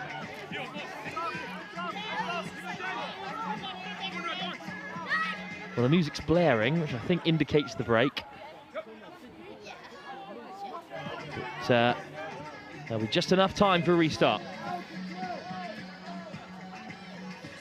Last play, so it's grub it in short.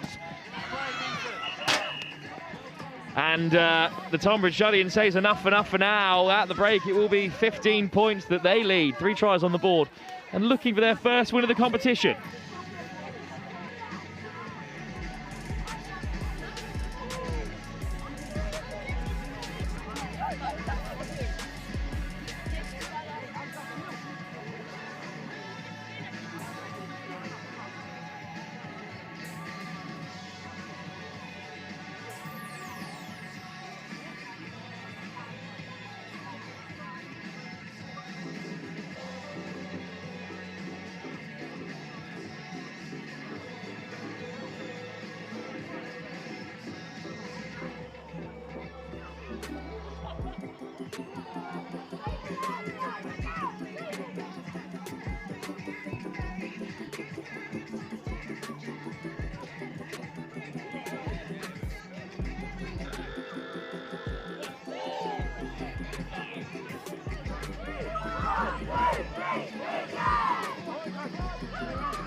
Kick-off for Westcombe Park. Delighted to be joined by Paddy Cowan, one of the Hurstpin boys. Of course, had them on live the other evening, and now here supporting at Brighton Rugby Club.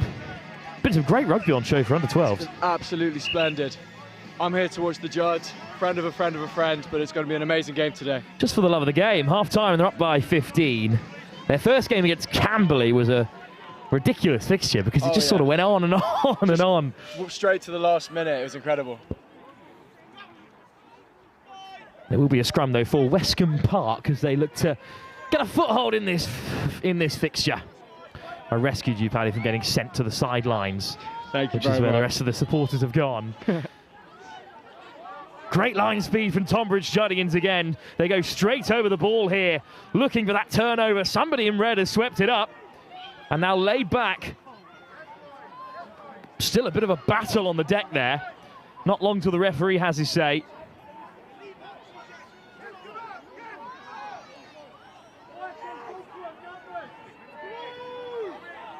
Well, I hope no one's frozen in place out wide, as that was sucked in the ruck for such a long time. Another counter drive, this time not legally committed. It's tough for the referees at this level because they just want to keep the game going, but still got to enforce the laws as the refereeing steps up a level from under 12s. Not long till they're learning the ways of the line outs and the scrums build up. Still slow ball for Westcombe Park, but it's still their possession. Pick and go around the breakdown. They struggle to take on the old Juddians for size. And it's another counter ruck. Well dealt with by Westcombe Park, and they might have sucked in one too many there. Good drift defence from Tonbridge Juddians, which forces Park back on the inside. Pick and go. Excellent drive. How close are Park for their opening score? Quickly round the corner. Oh, what a step. Just not enough to crash over.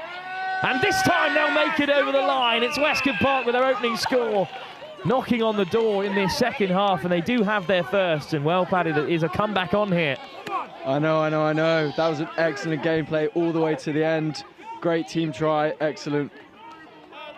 This was a great pick and go. Lots of width on the carry to get on the outside of those marking the breakdown. That's a nice step.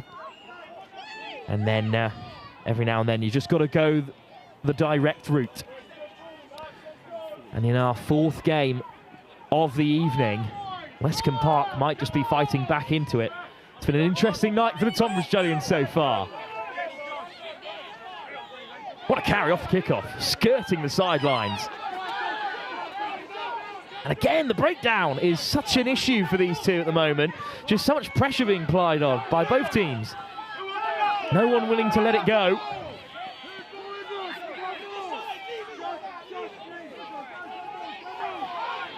And round the corner come Tonbridge Juddians, taking the scenic route onto the outside. What a finish this will be to re-establish the 3-try advantage. What a run, Paddy, for Tonbridge Juddians. Excellent solo try there, round the outside, no one was going near him. Stick the burners on and he was gone. You know, I expected to see a few more like this at under 12 level, because back in day, it was very much give it to the fastest man and let him run round the outside. But such has been the standard of defence on show that these tries have been few and far between. But Tonbridge Juddians managed to ram one in here to settle the nerves. Yeah, I'm really impressed with the tackling today. I know when I was their age, I was not getting that stuck in. It's really good quality over here. Got to be brave in conditions like this as well. There's plenty of long coats and bubble hats knocking around. I've got both of those on at the moment as Westcombe Park look to drive up the other way. Another counter ruck. We've settled into practically forming a scrum at every tackle. And it is going to come the way of the Tonbridge Juddians. Deceptive with ball in hand, lofting it over the top, well taken out wide. Lovely little weaving run. Westcombe Park getting over the ball. And they have stolen it away. It's a fantastic counter ruck, but then the ball dislodged in the contact. We'll come back for the first advantage. I think it's going to be a scrum. Oh, Tonbridge Juddians, a player down a little uncomfortably at the moment. So we'll come to me if you want. Chance to catch up with you, Paddy, in this slight break of play. Yeah. Well, the atmosphere here has been really lovely in this under-12s competition. I think it's a lot of local rivalries, a lot of players who care an awful lot about how this evening goes. But that's given a real sense of purpose to the play. Absolutely. The spirit of the game here is incredible. For everyone to be out here in these conditions, really cold weather, you know that everyone here cares and they want this win. It is frosty, and they are so committed to this competition, which has a long way to go, across the 3 legs, of course, here at Waterhall. Scrum to be fed by the Tonbridge Juddians. Good depth in the attack, so they will have a bit of space to play with. And soft hands might just be enough to get them on the edge. The missed pass puts them under a bit of pressure, and the attack is brought to an end. Still 2 more games to come. Brighton taking on Chichester next, and then Tonbridge Juddians have their 3rd and final game against Havant, live here at 35 minutes past 8. Should be all wrapped up by 9 o'clock. But I'm sure the parents will be sticking around in the clubhouse for a little while, at least until they warm up again. Tonbridge Juddians, nice switch on the inside. But the breakdown is not clean, and it's wrapped up by Westcombe Park. And then it might be turned over again the other way. Because it's another counter ruck, slowing down the play. Oh, lovely little step, and another. Looking to weave his way through the opposition. Tackle made. And a hint of a high tackle there. Hands a penalty advantage for Westcombe Park. Offload deflects off a Tonbridge Juddian. So we'll come back for the tap penalty. Really jouet rule in under 12 level where no penalties, no line outs, just tap and go, just keep the play going. I know, creates great fluidity within the game. Oh, good shape on the pass, but it just can't be held onto there. Good pressure from the Tonbridge Juddians, who maintain this 3-try lead with about 3 minutes to go.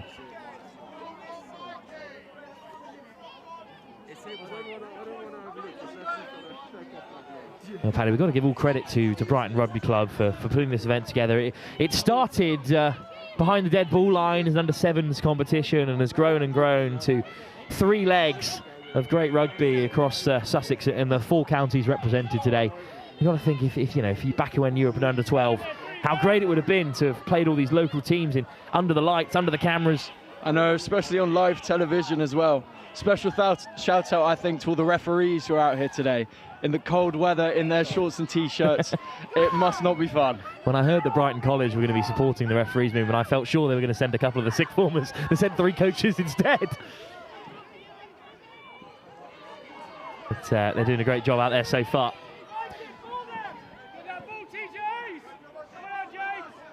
Slow ball for Tonbridge Juddians, still captain side of Westcombe Park's half. Direct at first receiver. Still going, still grappling, and then finding the offload as well. Oh, great tackle to dislodge possession. Pick and go. But the fringe is well guarded, well held from the offload for Westcombe Park.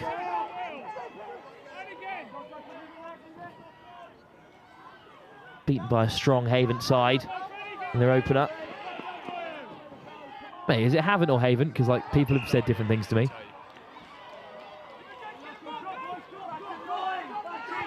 Come back for the free kick.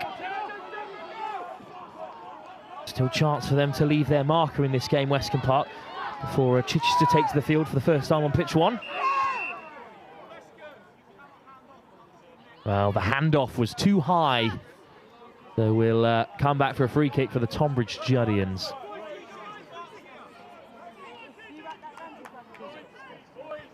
Minute or so to go for TJS. Little dummy pass right to the line. It bounces up for them. Plenty of fast footwork out there as well at this under-12 level, Paddy. Miraculous to see. I know. It's great to see it getting down the line to the edge foot players, because I know a lot of the teams will want to play straight up front rugby, sending in the big lads. It's great to see the wingers going through. Dink over the top, but well covered by the fullback for the Tonbridge Juddians, who's got fast feet himself. Good delay on the pass. Important chop tackle to slow down his man, but still Tonbridge Juddians find a bit of space down the tram lines before the ruck puts a stoppage to things for now. A little bit isolated, so flings it back into play.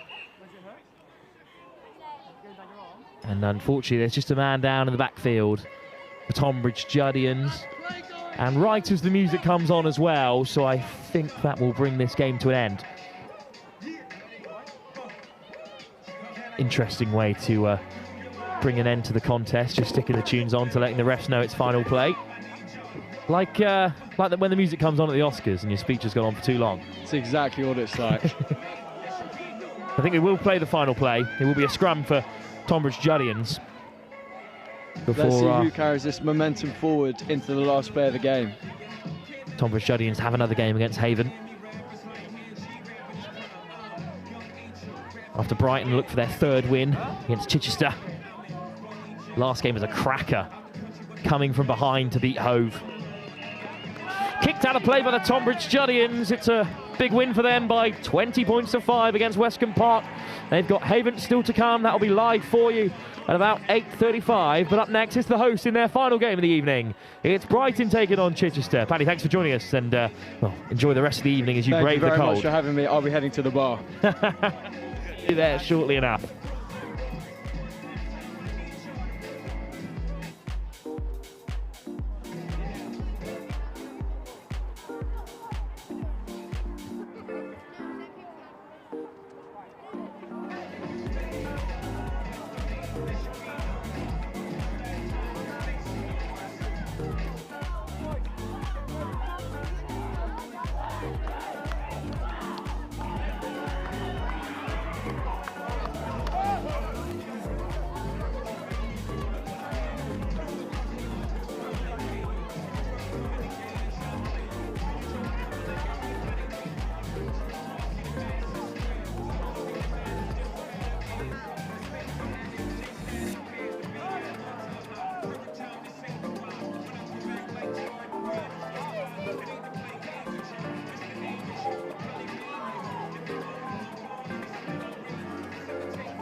Final game in the evening then for the hosts, Brighton. Chip it short for Isaac French. Brown after it, of course. 6 tries already in this evening for him. 2 hat-tricks across both games as they take on Chichester now in the blue and turquoise. Oh, what a carry to get things going for Chichester. So much acceleration. Ball comes out, but it's a penalty advantage for Chichester. Already been in action twice this evening, of course, against Hove and Pulborough. They were beaten by Hove, but strong side. Imagine they did well against Pulborough in response. And it's nice handling, all flicked over the top, right flat to the line. Chichester looking to wind their way through. Knock on, Brighton have it back, and Hall carries it out. Will come back for the advantage. It will be a scrum for Brighton.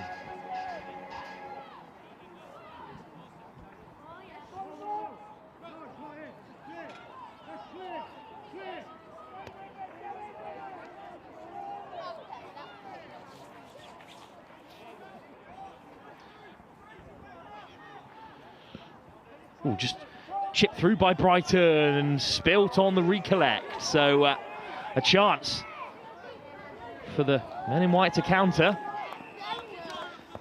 Put on their white kits specifically for tonight, not just because it has numbers, also because it would shine under the lights. As Hall steps on the inside again. What an evening he's had. Henry Hall makes great yards. Counter ruck by Chichester. Hall just put down at first receiver.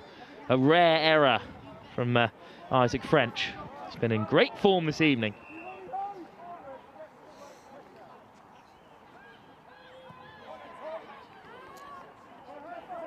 See the Chichester faithful braving the cold on the far side. It has not gotten warmer since we started this evening. Chichester scrum comes their way and they look for the winger. Oh, great acceleration, almost away. But then he's going to be walked into touch there. Oh, does so well to lay it back. And Chichester do well to get it away under pressure. High line speed, though, has won them back the ball.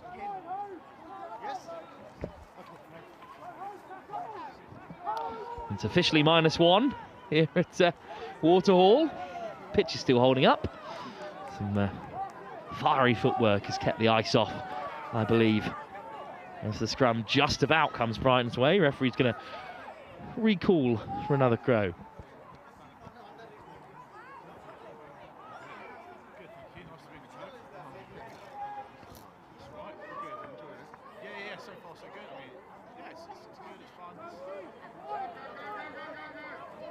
Delighted to be joined for this game by Rob from the Quins Community Foundation, who are here today supporting the event as Kirkpatrick comes racing round the corner. Maybe he's a player that Rob might have his eye on because he scored a screamer. Going to say, what a fantastic time for me to come in. And basically just wanted to say how thankful we are to be able to come down and support events like these. So obviously credit to Brighton for putting on a show, but as Harlequins community team, we look after teams in Surrey, Kent, Sussex and Hampshire, and there's representatives from all of those counties here tonight, and it's just such a fantastic event for these lads. And it's top work for Brighton as they look for their 3rd win after that dramatic late victory over Hove. First time Hove have been beaten this season, and they'll meet again in the league phase, but now just one more team to beat to nail a perfect record this evening. It's Chichester with a little crossfield that just goes loose and is fallen upon by the captain, Cass Crossley. Interesting about the amount of kicking in the under-12s game now, and actually looking at some of the players, how well they deal with those kicks in behind and actually turn that opportunity into a threat to then go and score themselves. What does one look for in a player at this age group? Because obviously physicality as a general factor often has a part to play at this age group. Certainly did when some of us who no longer play junior rugby were part of the setup, but there's more to see at this level, especially with how popular rugby is from such a young age. I think as you touched on there, under 12s, obviously everyone develops at their own time, and if you just look at the matches here tonight, the size difference between some of the lads, but for us it's just about that commitment to the game. it's how willing are you to put yourself in those places, to go and play the ball, to go and make those tackles. Like, it's a freezing cold night here, but all these lads are putting on a show about how hard they want to win. And obviously it's not all about winning and losing, but actually, like, if you want to put yourself in that position with your core skills, your catch, your run, your pass, and you're willing to put your head where it hurts to make those tackles, that's the sort of player we're looking for. Good work there from Chichester, and in the end they will have possession back from the scrum. Brighton have had 2 big scorelines here, but they were pegged back on both occasions in their 2 games. This time it's French who dinks it round the corner for Brown, forward pass. So we will come back for the scrum. Chichester's again.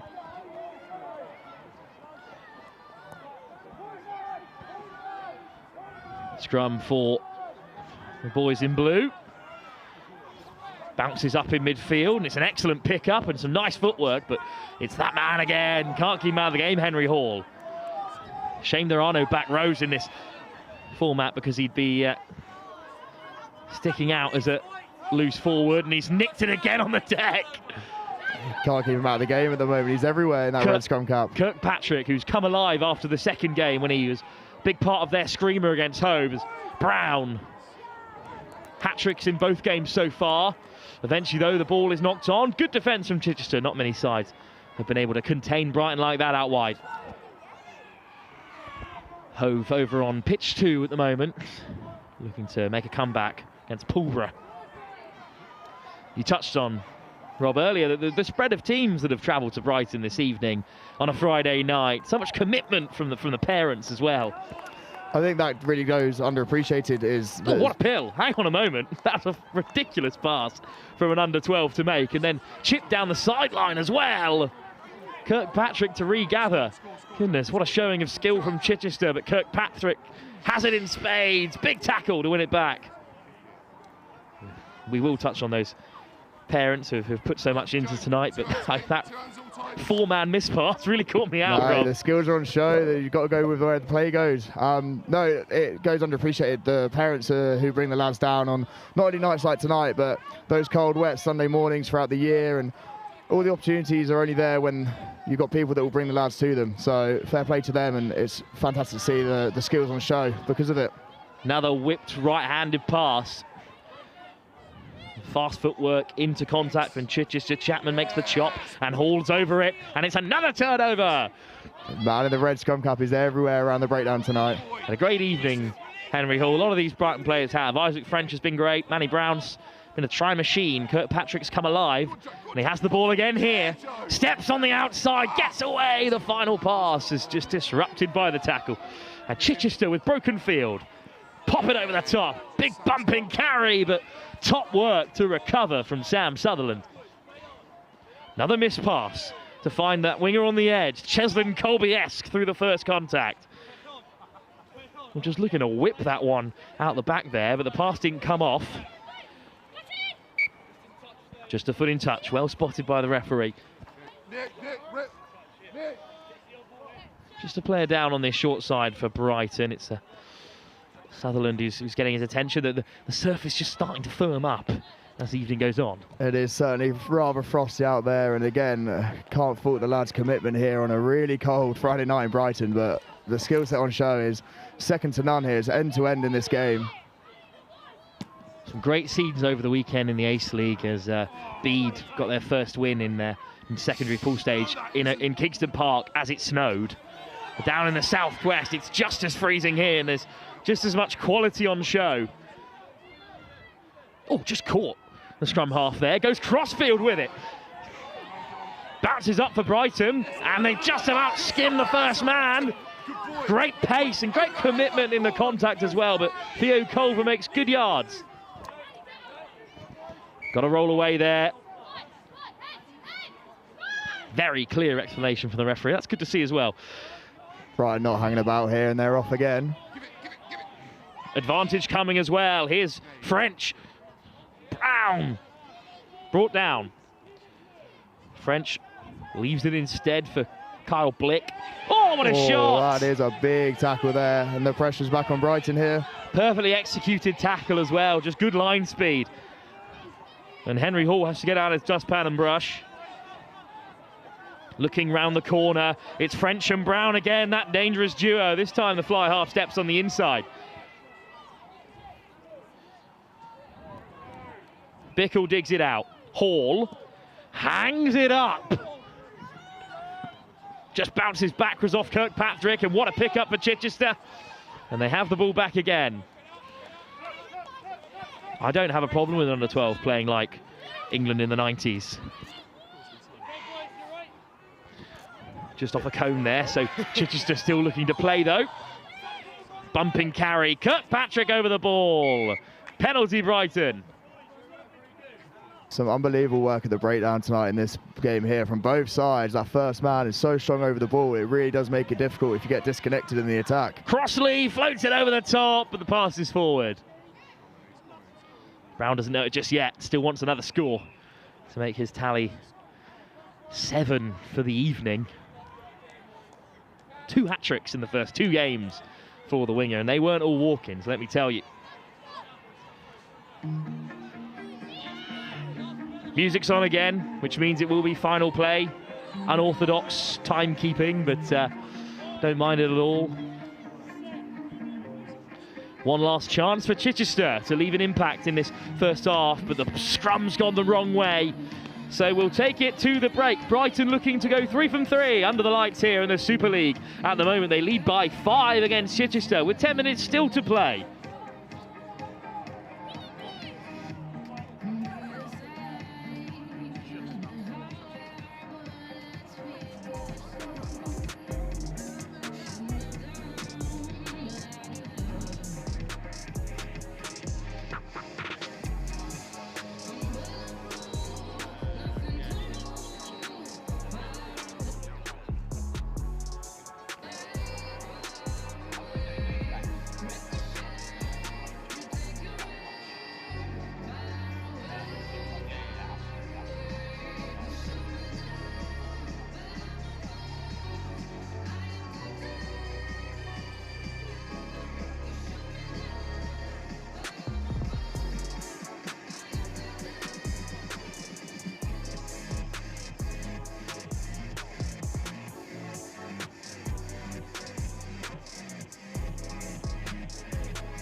Well, quick off, and here comes Hall around the inside for Brighton. Bumping his way through. Great start for them in the second half. They lead by 5. Chapman somehow gets it away, just off the chest of French. So Chichester have survived the first attack of the evening.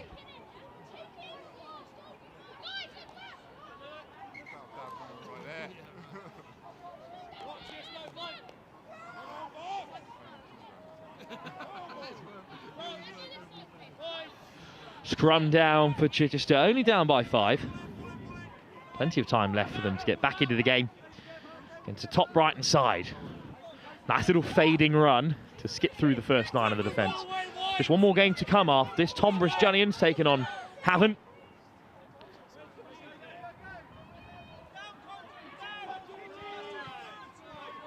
Looking to lay it back, but just into the path of Brighton. Still have it though, Chichester. Good delay on the pass to get in behind. Just ducking under the first tackle. Desperate to free the hands.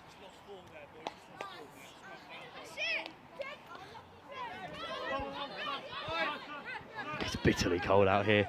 It's really starting to to affect the mood a touch. Not amongst the players. They're still keen to get stuck in. A substitute comes on for Brighton. Change at scrum half, Eddie Pawley. Pawley feeds the scrum, whips it away as well. Crossfield kick looking for Brown. It pops up for him. Oh, just spilled. The decision making on show though. It's rather miraculous.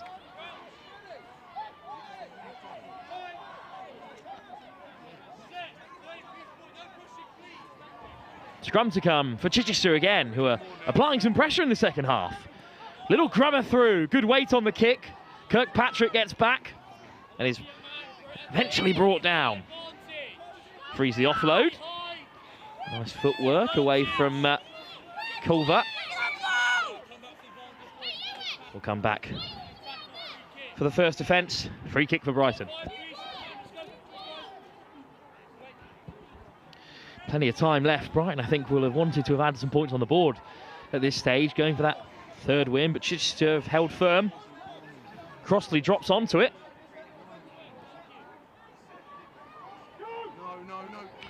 Might be on wide here. Kirkpatrick again, this time finding an offload. Chapman. Oh, stripped. Excellent strip from Chichester. Chapman kept running, didn't even notice he'd lost it. Slow ball to the breakdown, but now they're over and they secure it well. Popped over the top, Chichester backpedaling, throwing the big dummy. And then the pass is given and unfortunately just put down. Referee, let's play on here. Oh, what a shot by Hall. And then shrugs off, keeps him going. What a carry by the Chichester man. Free kick in the end.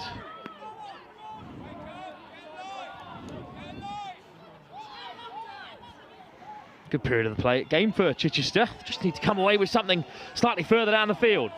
Good delay on the pass. Oh, just juggled out wide, and it will be play on to the referee, in fact, because backwards was what the hands dictate. Oh, what a run again! And the player who got things started with Chichester right at the first kick-off. He's back amongst it. Direct chop tackle from Hall. Chapman making a nuisance of himself, but unfortunately there was a player already there for Brighton.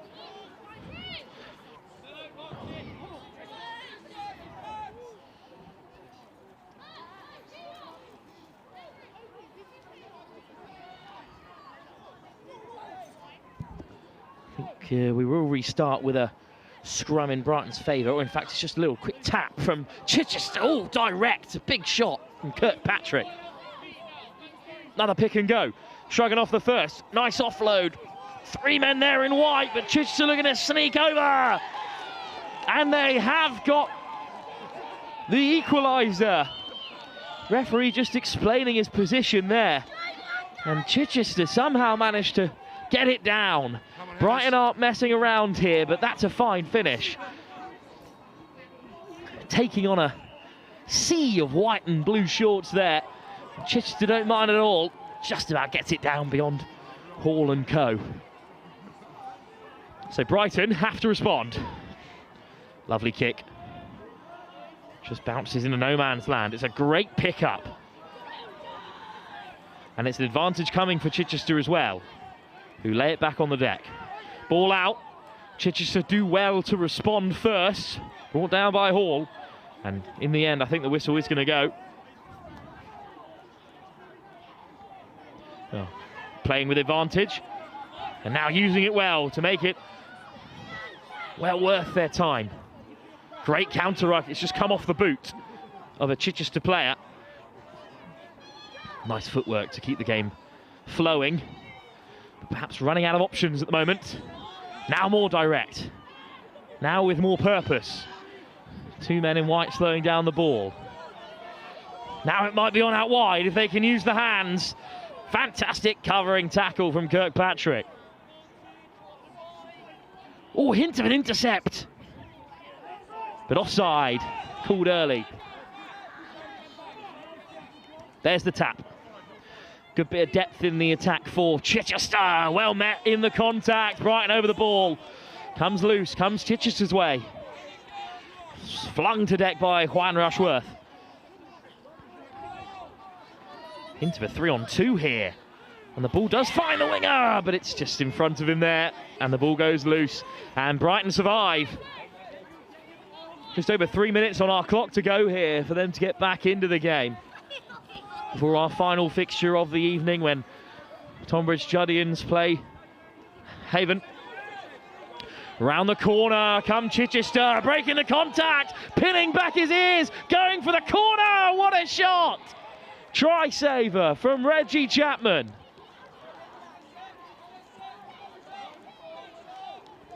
Brighton survive again, but still playing deep in their own territory here. Referee just trying to warm his hands before the final whistle. Plenty of time left, but they've got a long way to go here, Brighton. Little dink over the top, trying to split the fullback and defensive line, but it's regathered by Chichester, who around the houses, stepping back in. Oh, it's a textbook turnover from Chapman. Kirkpatrick looks to get it clear, and it just bounces off the winger, but off his knees, so Chichester can play. Brighton scramble. Space opens up, half a hole. Is he held up there? Ball is available. Pick and go. Still Brighton deny them. And in the end, I think the try has been denied.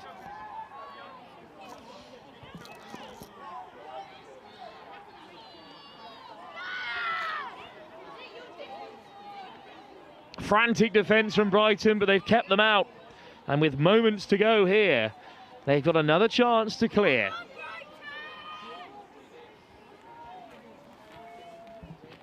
Just a little grubber kick and recollected by Hall. One argues he could have just tapped it and went, but instead he's going to cut through the whole team. What a drive. And surely Brighton have to use this field possession now after defending for so long.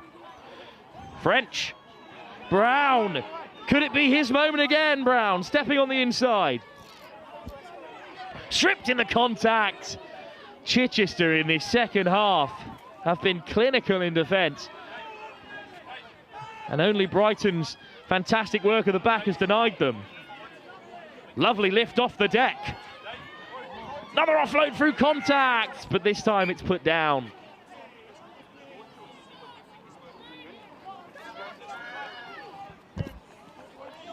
Scrum for Brighton, looking to drive the tempo because they haven't got long here. Level at the moment with Chichester. Would be a fair result given how the game's gone. Played very well. Final bit of rugby of the evening for both these teams.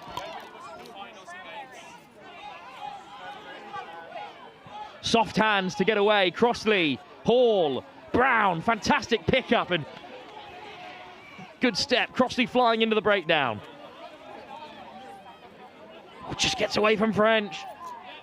And Chichester snaffle it up. Maybe they could steal it. Crossfield. Backwards off a Brighton hand. Round the corner comes Culver. Great carry from Culver. Push to deck.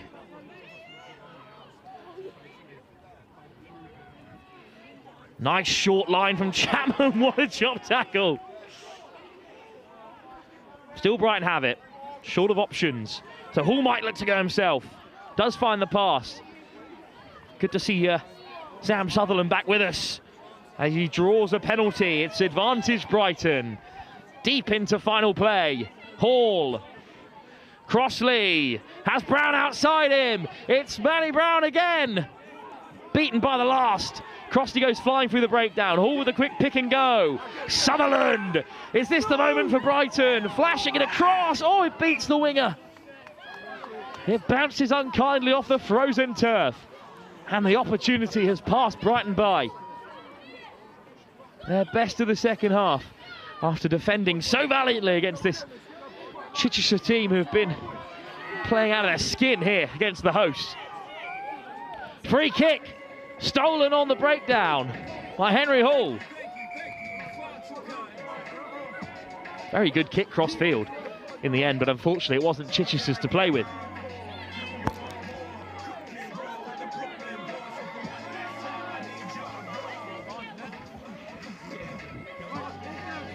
Unfortunately, there's a player down at the moment for Chichester, so we will have a small break in play. We can't end on that. I think the referee is thinking about bringing the game to a close. The right option in the circumstance, and the right result, a draw between these two sides. Great work from Chichester in the second half, knocking on the door. Brighton survived a couple of close calls to finish undefeated in the first leg of the Friday Night Super League. One more game to come then. Tonbridge Juddians back with us for a third time, looking for another win as they take on a very talented Havant side. That'll be live in just a few moments' time here at Waterhall.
Try 20 more players.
Back for our final game here under the lights at Waterhall, and it's Tonbridge Juddians looking for another win against a very talented Havant side. JJ from Brighton College joining us for this one. Firstly, thank you for your service on this freezing evening as a referee. Thank you. It's been a great evening. Some great matches so far. And well, you know this Havant side quite well. Some talented players in there. Ref them twice. There's Arlo, quite a big lad there. He's a serious talent, and Rex on the wing. Rex in the scrum cap. Serious Cheslin Colby in the making. And Havant do have it back, and we'll see them for the first time. And here is that winger Rex. Here is Rex. Looking to get on the outside, taking a scenic route. Just one man to beat. Oh, it's a fantastic little chop tackle from the Tonbridge Juddians. Here is the captain, Arlo, finds the pass, and now they might have numbers up if they can use it. Drift defence from Tonbridge Juddians is excellent. Well, that's something we've seen today in this under-12 level that I don't remember being in place. It's the sort of drift defence, which is, you know, a big part of coaching setups in under-18s and beyond, but they're flying across here to make the shots. I've been really impressed with the level that I've seen today. It's been really, really good. Over on pitch too. Of course, we know the rugby's of a high standard in this part of the country, but at such a young age, they know how to chuck it around. It's not just about who's got the biggest men anymore, like it was back in day. It's Jones, the captain of Tonbridge Juddians, with a big strong carry. Almost to dispel my point immediately. Counter ruck from Havant. I'm flicking between Havant and Haven. I'm going to settle on Havant. I think it's correct Havant. pronunciation. I think it's Havant. Apologies to all those in white and blue at home today. Havant with a four-man tackle to drive their Tonbridge Juddian into touch and win it back. Obviously coaching at Brighton College as well. There's a lot of those boys down here today playing Yeah, that was Henry. He's down here playing for Hove. Good player. Running out against St. Joe's tomorrow, actually, back at school. Oh, almost held in a miraculous fashion. One of our 10 to watch this weekend, St. Joseph's College against Brighton College, of course. But here at Waterhall, it's Tonbridge Juddians looking to get it back again here against a side that many considered one of the best in attendance today. Havant. But Tonbridge Juddians holding their own. As the temperature continues to drop here, it's a clear evening in Brighton. As Tonbridge Juddians make the half break, the ball goes down. Jones recollects and cuts back against the grain. They want it wide. That's the call from the sideline, just securing the breakdown for now. High tackle. Could be some quick ball here. Instead, just a pick and go. Looking to draw in Havant. In the end, I think it is going to be a free kick in favour of the Tonbridge Juddians, as we still go looking for our opening score in this final game. Of course, another leg, which will be 3 more fixtures for each side to rack up the points before they're sorted into playoffs, with top 4, bottom 4 both going through to different competitions across the 2 groups. Drive, carry, and down. So now a chance for the Juddians. They stay to the short side and wrapping around the corner, looking for the overlap. Instead, it's Havant over the ball. And I think it's a turnover. Oh, another free kick for Tonbridge Juddians, in fact. They're marched back. Just some stern words about their discipline in this position. Direct again from Tonbridge Juddians, who have run it hard and strong all day today. Change of angle, but still 2 men in white and blue to make the tackle. Round the corner they come. What a carry by Jones, still going here. Might be held up, gets his knees to deck. Great awareness by the Tonbridge Juddian captain. There's so many out wide, but the ball goes down. Arlo in there again. Havant captain got a hold and it's been cleared away, and now they're all racing back. There's fantastic pace in this backfield for Tonbridge, and they return it with interest. Havant looking for the counter ruck, and still it's on wide. Flicking it away, great pass in contact. One more should do it. Oh, covering across, shrugging off his man. It is the first score. Tonbridge Juddians with a fantastic finish. Alex Clark got away on that far side to dot down, and that was a well-worked score. Twice they had big overlaps. On the second time, they used it. It's this pass here, drawing in that last man. And then, well, we've already highlighted how quick that winger is for Havant on the far side. You've got to be fast to get away from him. Deep kickoff, but JJ, another good quality score at this under-12 level. Quality tries all around. It's the offloading as well all the time. Really but a quality impressive. kick return. Havant might Rex. go coast to coast. Rex is at it again. What a finish. He's been unstoppable so far this competition. Son of former Havant first teamer Steve Krudis as well. So knows the club like the back of his hand, even in his short career, and this is a beautiful winding run. A very elusive runner. That will serve him well in the years to come, but it's also got Havant level again in their final game of the group stage, looking to win their second. Good tackle there off the kickoff. Across comes the skipper, Arlo, who makes a big hit. Son of another former Havant first teamer, Nick Whittle. It's good to see those family connections at this club. There are lots of them, of course. The Brighton coaches have all got kids in the side as well. It's the parents that really keep things alive at grassroots level. Yeah. Arlo with it. It'll be Havant with the tap.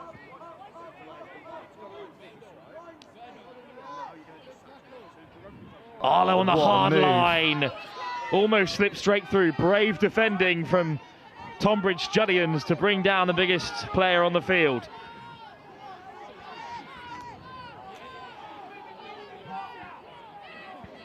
breaking through another tackle, and now they've got a chance to reset with slow ball. Good shape on the first pass, dropped in short for the second. And then the acceleration on the edge and the big fend on the roll, looking to stay in play. But the Tonbridge Juddians drive them into touch. It's fantastic defence. Even this late in the evening, even as the weather continues to... The boys must be cold out there. freeze up. It's seriously freezing. Everything around us here. I've seen the box in front of us, the screen in front of us, the casing around it has slowly turned from black to white. Yeah. Quick tap, because there's an advantage coming on the far side for the interesting Havant. move there. Lovely little tap pass from the captain, and a big handoff to beat 3 players. That's really well to stay in field there. The Juddians are all over the breakdown, but it will come Havant's way. Lovely step at first receiver. Oh, good pick up, right on the toes. Round the corner they come. Over the top for the captain, Arlo. Good hit that on Arlo. Had to be as well. Still, just before half-time. Havant pushing for it. Snipe down the blind side. Last-ditch defence to keep them out. In comes the counter-ruck. Good time for it. But again, the snipe down the blind side, and this time they'll go the length. Try given. Well, we spotted it there, almost an amazing covering tackle. Almost. To dislodge possession, but Havant have a second score instead. He just got it down, just. Let's have another look, just how close it was. It's the captain, Jones, who's knackered as he gets back to his feet. Look how quickly he reacts. Oh. Well, the try given. Let the boys play it on the 12 level. But I hope the Tonbridge Juddians are not too upset with that 50-50. I think always err on the attacking side at this level. Good little offload at the first time of asking from the kickoff. Great hands there. Some lovely hands. This is better from Tonbridge Juddians. They've got to shift the ball. Quick ball, exactly what they need. Back towards the traffic. The pass over the top has gone to ground. Some nice footwork and a fantastic clear out as well. Still under pressure though, looking a little bit flat at the moment, and Arlo makes the big shot to drive them back. No advantage coming. Just a bit of a seatbelt tackle there.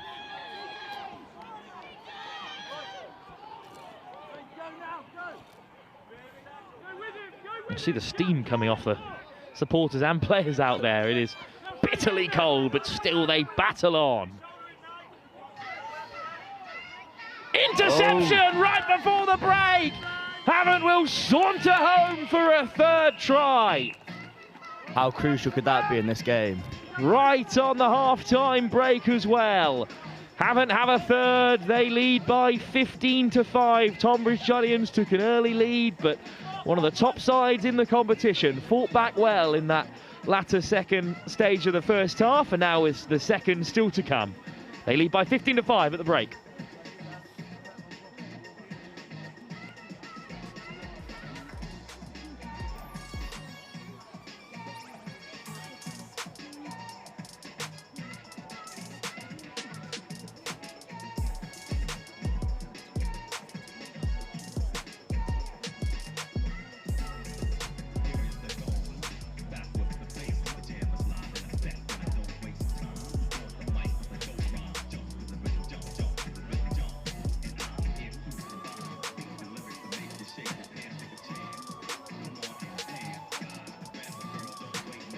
Well, a reminder, of course, in this month of November to continue to support the Movember campaign. You can donate via the barcode on your screen to support every aspect of men's health, both mental and physical. All proceeds go to the Next Gen Live team page, of which 100% of it goes through to Movember.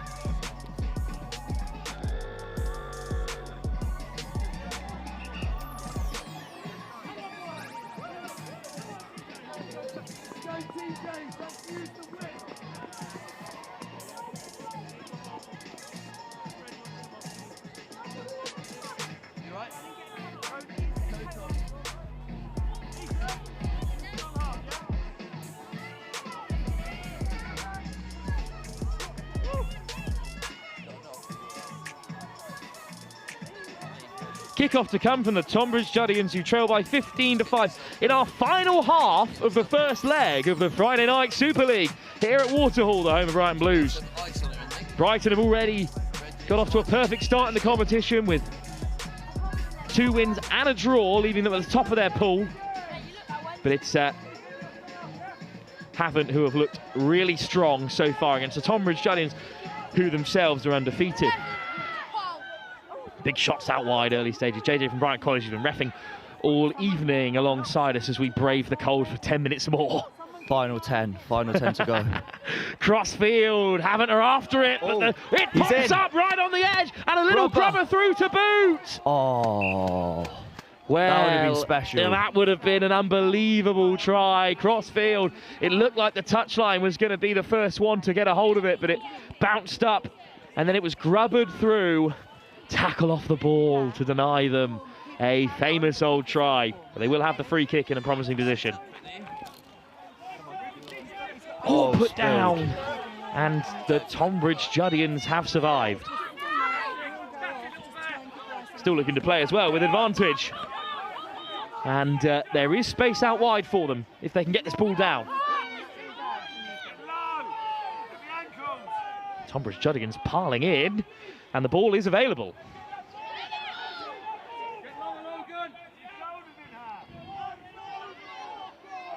Soft hands needed to find the overlap. The handling is excellent. Oh, but the last man just overruns it a touch.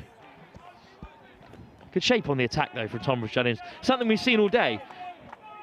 Even at this under-12 level, they've been playing with great width.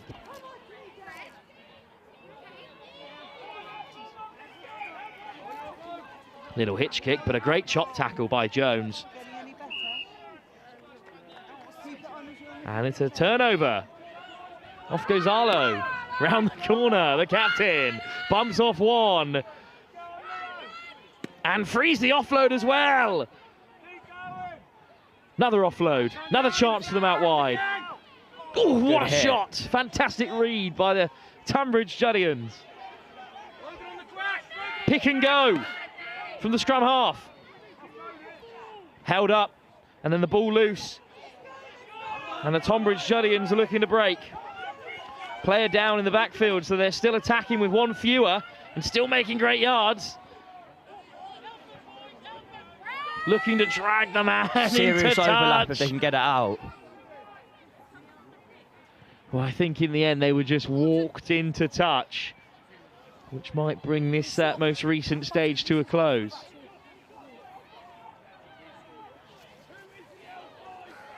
There's a player down in the backfield, so we're not going to get started in a hurry. But the Tonbridge Juddian... How good is this referee, by the way? able to get back to his feet. Oh, another nice move. Brilliant move. But it's just been put down. Of course, spotted by the referee. Havant have had some really impressive moves today.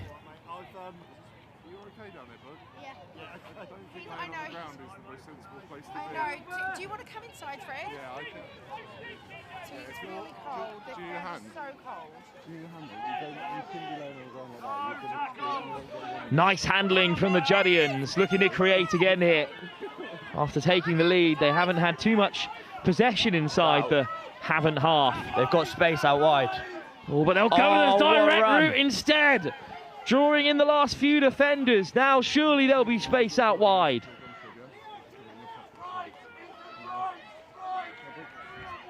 Just about gets the ball away. Quick hands for the Tonbridge Juddians. Good covering tackle there. Havant fly across. Oh, an interception as the offload came inside and it's cleared away. It's Arlo again. He's always there. What a chop tackle.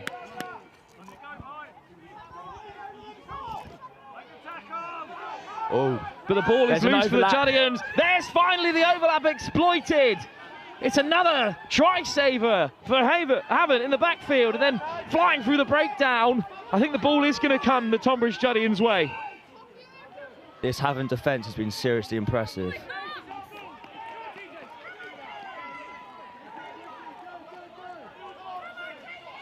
Indeed, they have been.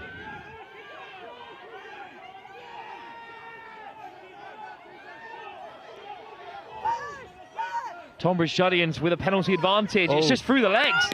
Can they get it wide here? They need to free the hands, but held up for now by Havant.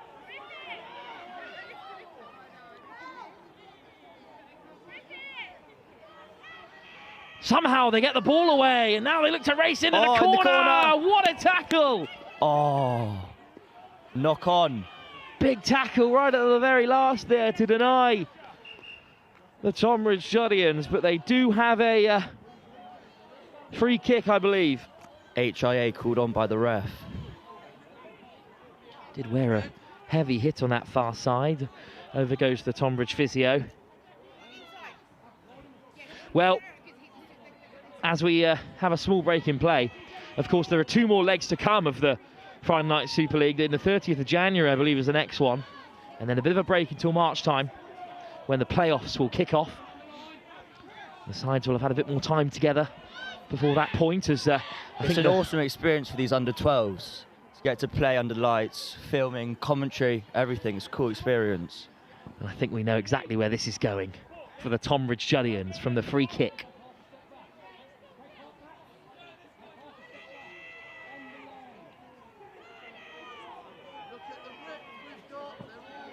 Very narrow defence from Havant, but I don't think the boys are going to go wide here. We're back underway. Spilt always backwards. Little switch on the inside. It's a great carry. Can they get over? Dragged into touch. Fantastic defence again from Havant. Tonbridge really need a try now to get back into this game. The Juddians are going to have to defend in a promising area, but here comes the clearance kick. Oh, plenty of on it. Comfortably back in possession for the Tonbridge Juddians. Great pace, but caught. Still they go round the corner, looking for a bit of space. Bounce. What a carry. Pass on the inside, intercepted. And I think another clearance kick coming in. And this time the bounce is unkind for the Tonbridge Juddians. They've got to go all the way back to just by their try line. Good tackle as well, that. Driven back. Oh, behind the line. What a tackle. hit. Taken back behind the try line, so it will be a scrum 5 metres out. That's a textbook kick chase right there from Havant. And I think from the kick away, it's going to be a penalty. So a chance for Havant to seal this.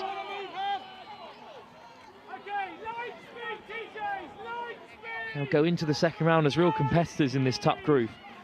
But they'll have their one eye on the playoff if they can get a third win here. Show and go! Scything run.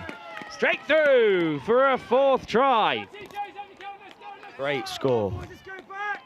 I must say, when I saw the point scoring system in the build-up and how there was a double bonus point for 5 tries scored, I thought we see some washouts here, but we really haven't. The level has been so competitive here on pitch 1, and Havant have had to work so hard for this 4th score. It's great to see across this area of the country there's so many top clubs. Kick-off from Havant, swirling and cleanly collected by the Tonbridge Juddians. What a tackle. A big coming together in midfield. Quick pick and go round the corner. Minute and a half to go, and Havant look to hold up their player this time. Good work at the number 9 position, just to shrug off the first defender and then back into traffic. Tackle.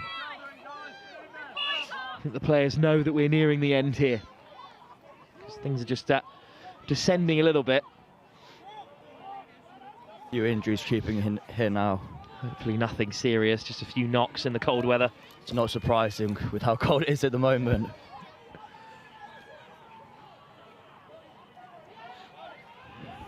I'm almost upset at how well the pitch is holding up, because I want people to know how unbelievably freezing it is, but unfortunately the pitches here at Brighton are in good nick.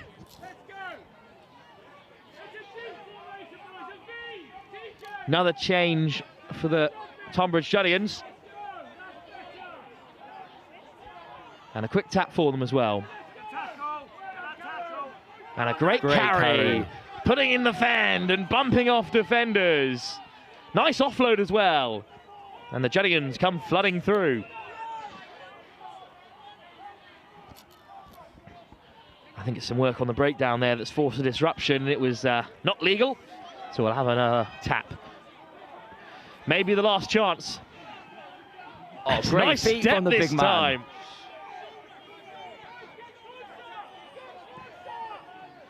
Is the ball out? I'm not sure. Indeed, Let the ball it play on. lofted over the top. That's a great offload. And as the time tips over, there might be one last chance for Havant. Grubber through on the edge. Great cover from the Juddians, but the defence, the kick chase from Havant, so impressive. Seriously, seriously good kick chases here. Looking to get away on this near side. Players come flying across. The final tackle forces it into touch. It's good to see Tonbridge trying to play out from their own dead ball line. Now, how long is there left as the clock ticks over beyond the 20-minute mark? Oh, serious skills there from the captain, Arlo. And now they look to find the edge. Havant. Big fend to shrug off the first defender. There goes the music. It is final play. Will they get one more? Free kick. And that will be time. It's a perfect day for Havant. They'll finish as the best side in the competition, the only team to go 3 from 3. Serious competitors in this group in the second leg, which will be at the end of January.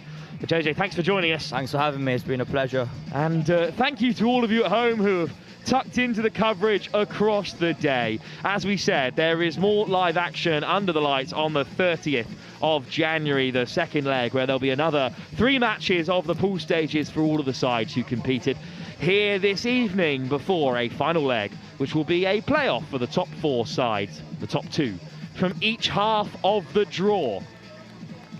Well, from myself, Wilfred Kemsley, and from JJ as well as all our other commentators who has joined us this evening. Thank you for tuning in. Be sure to brave the cold next time.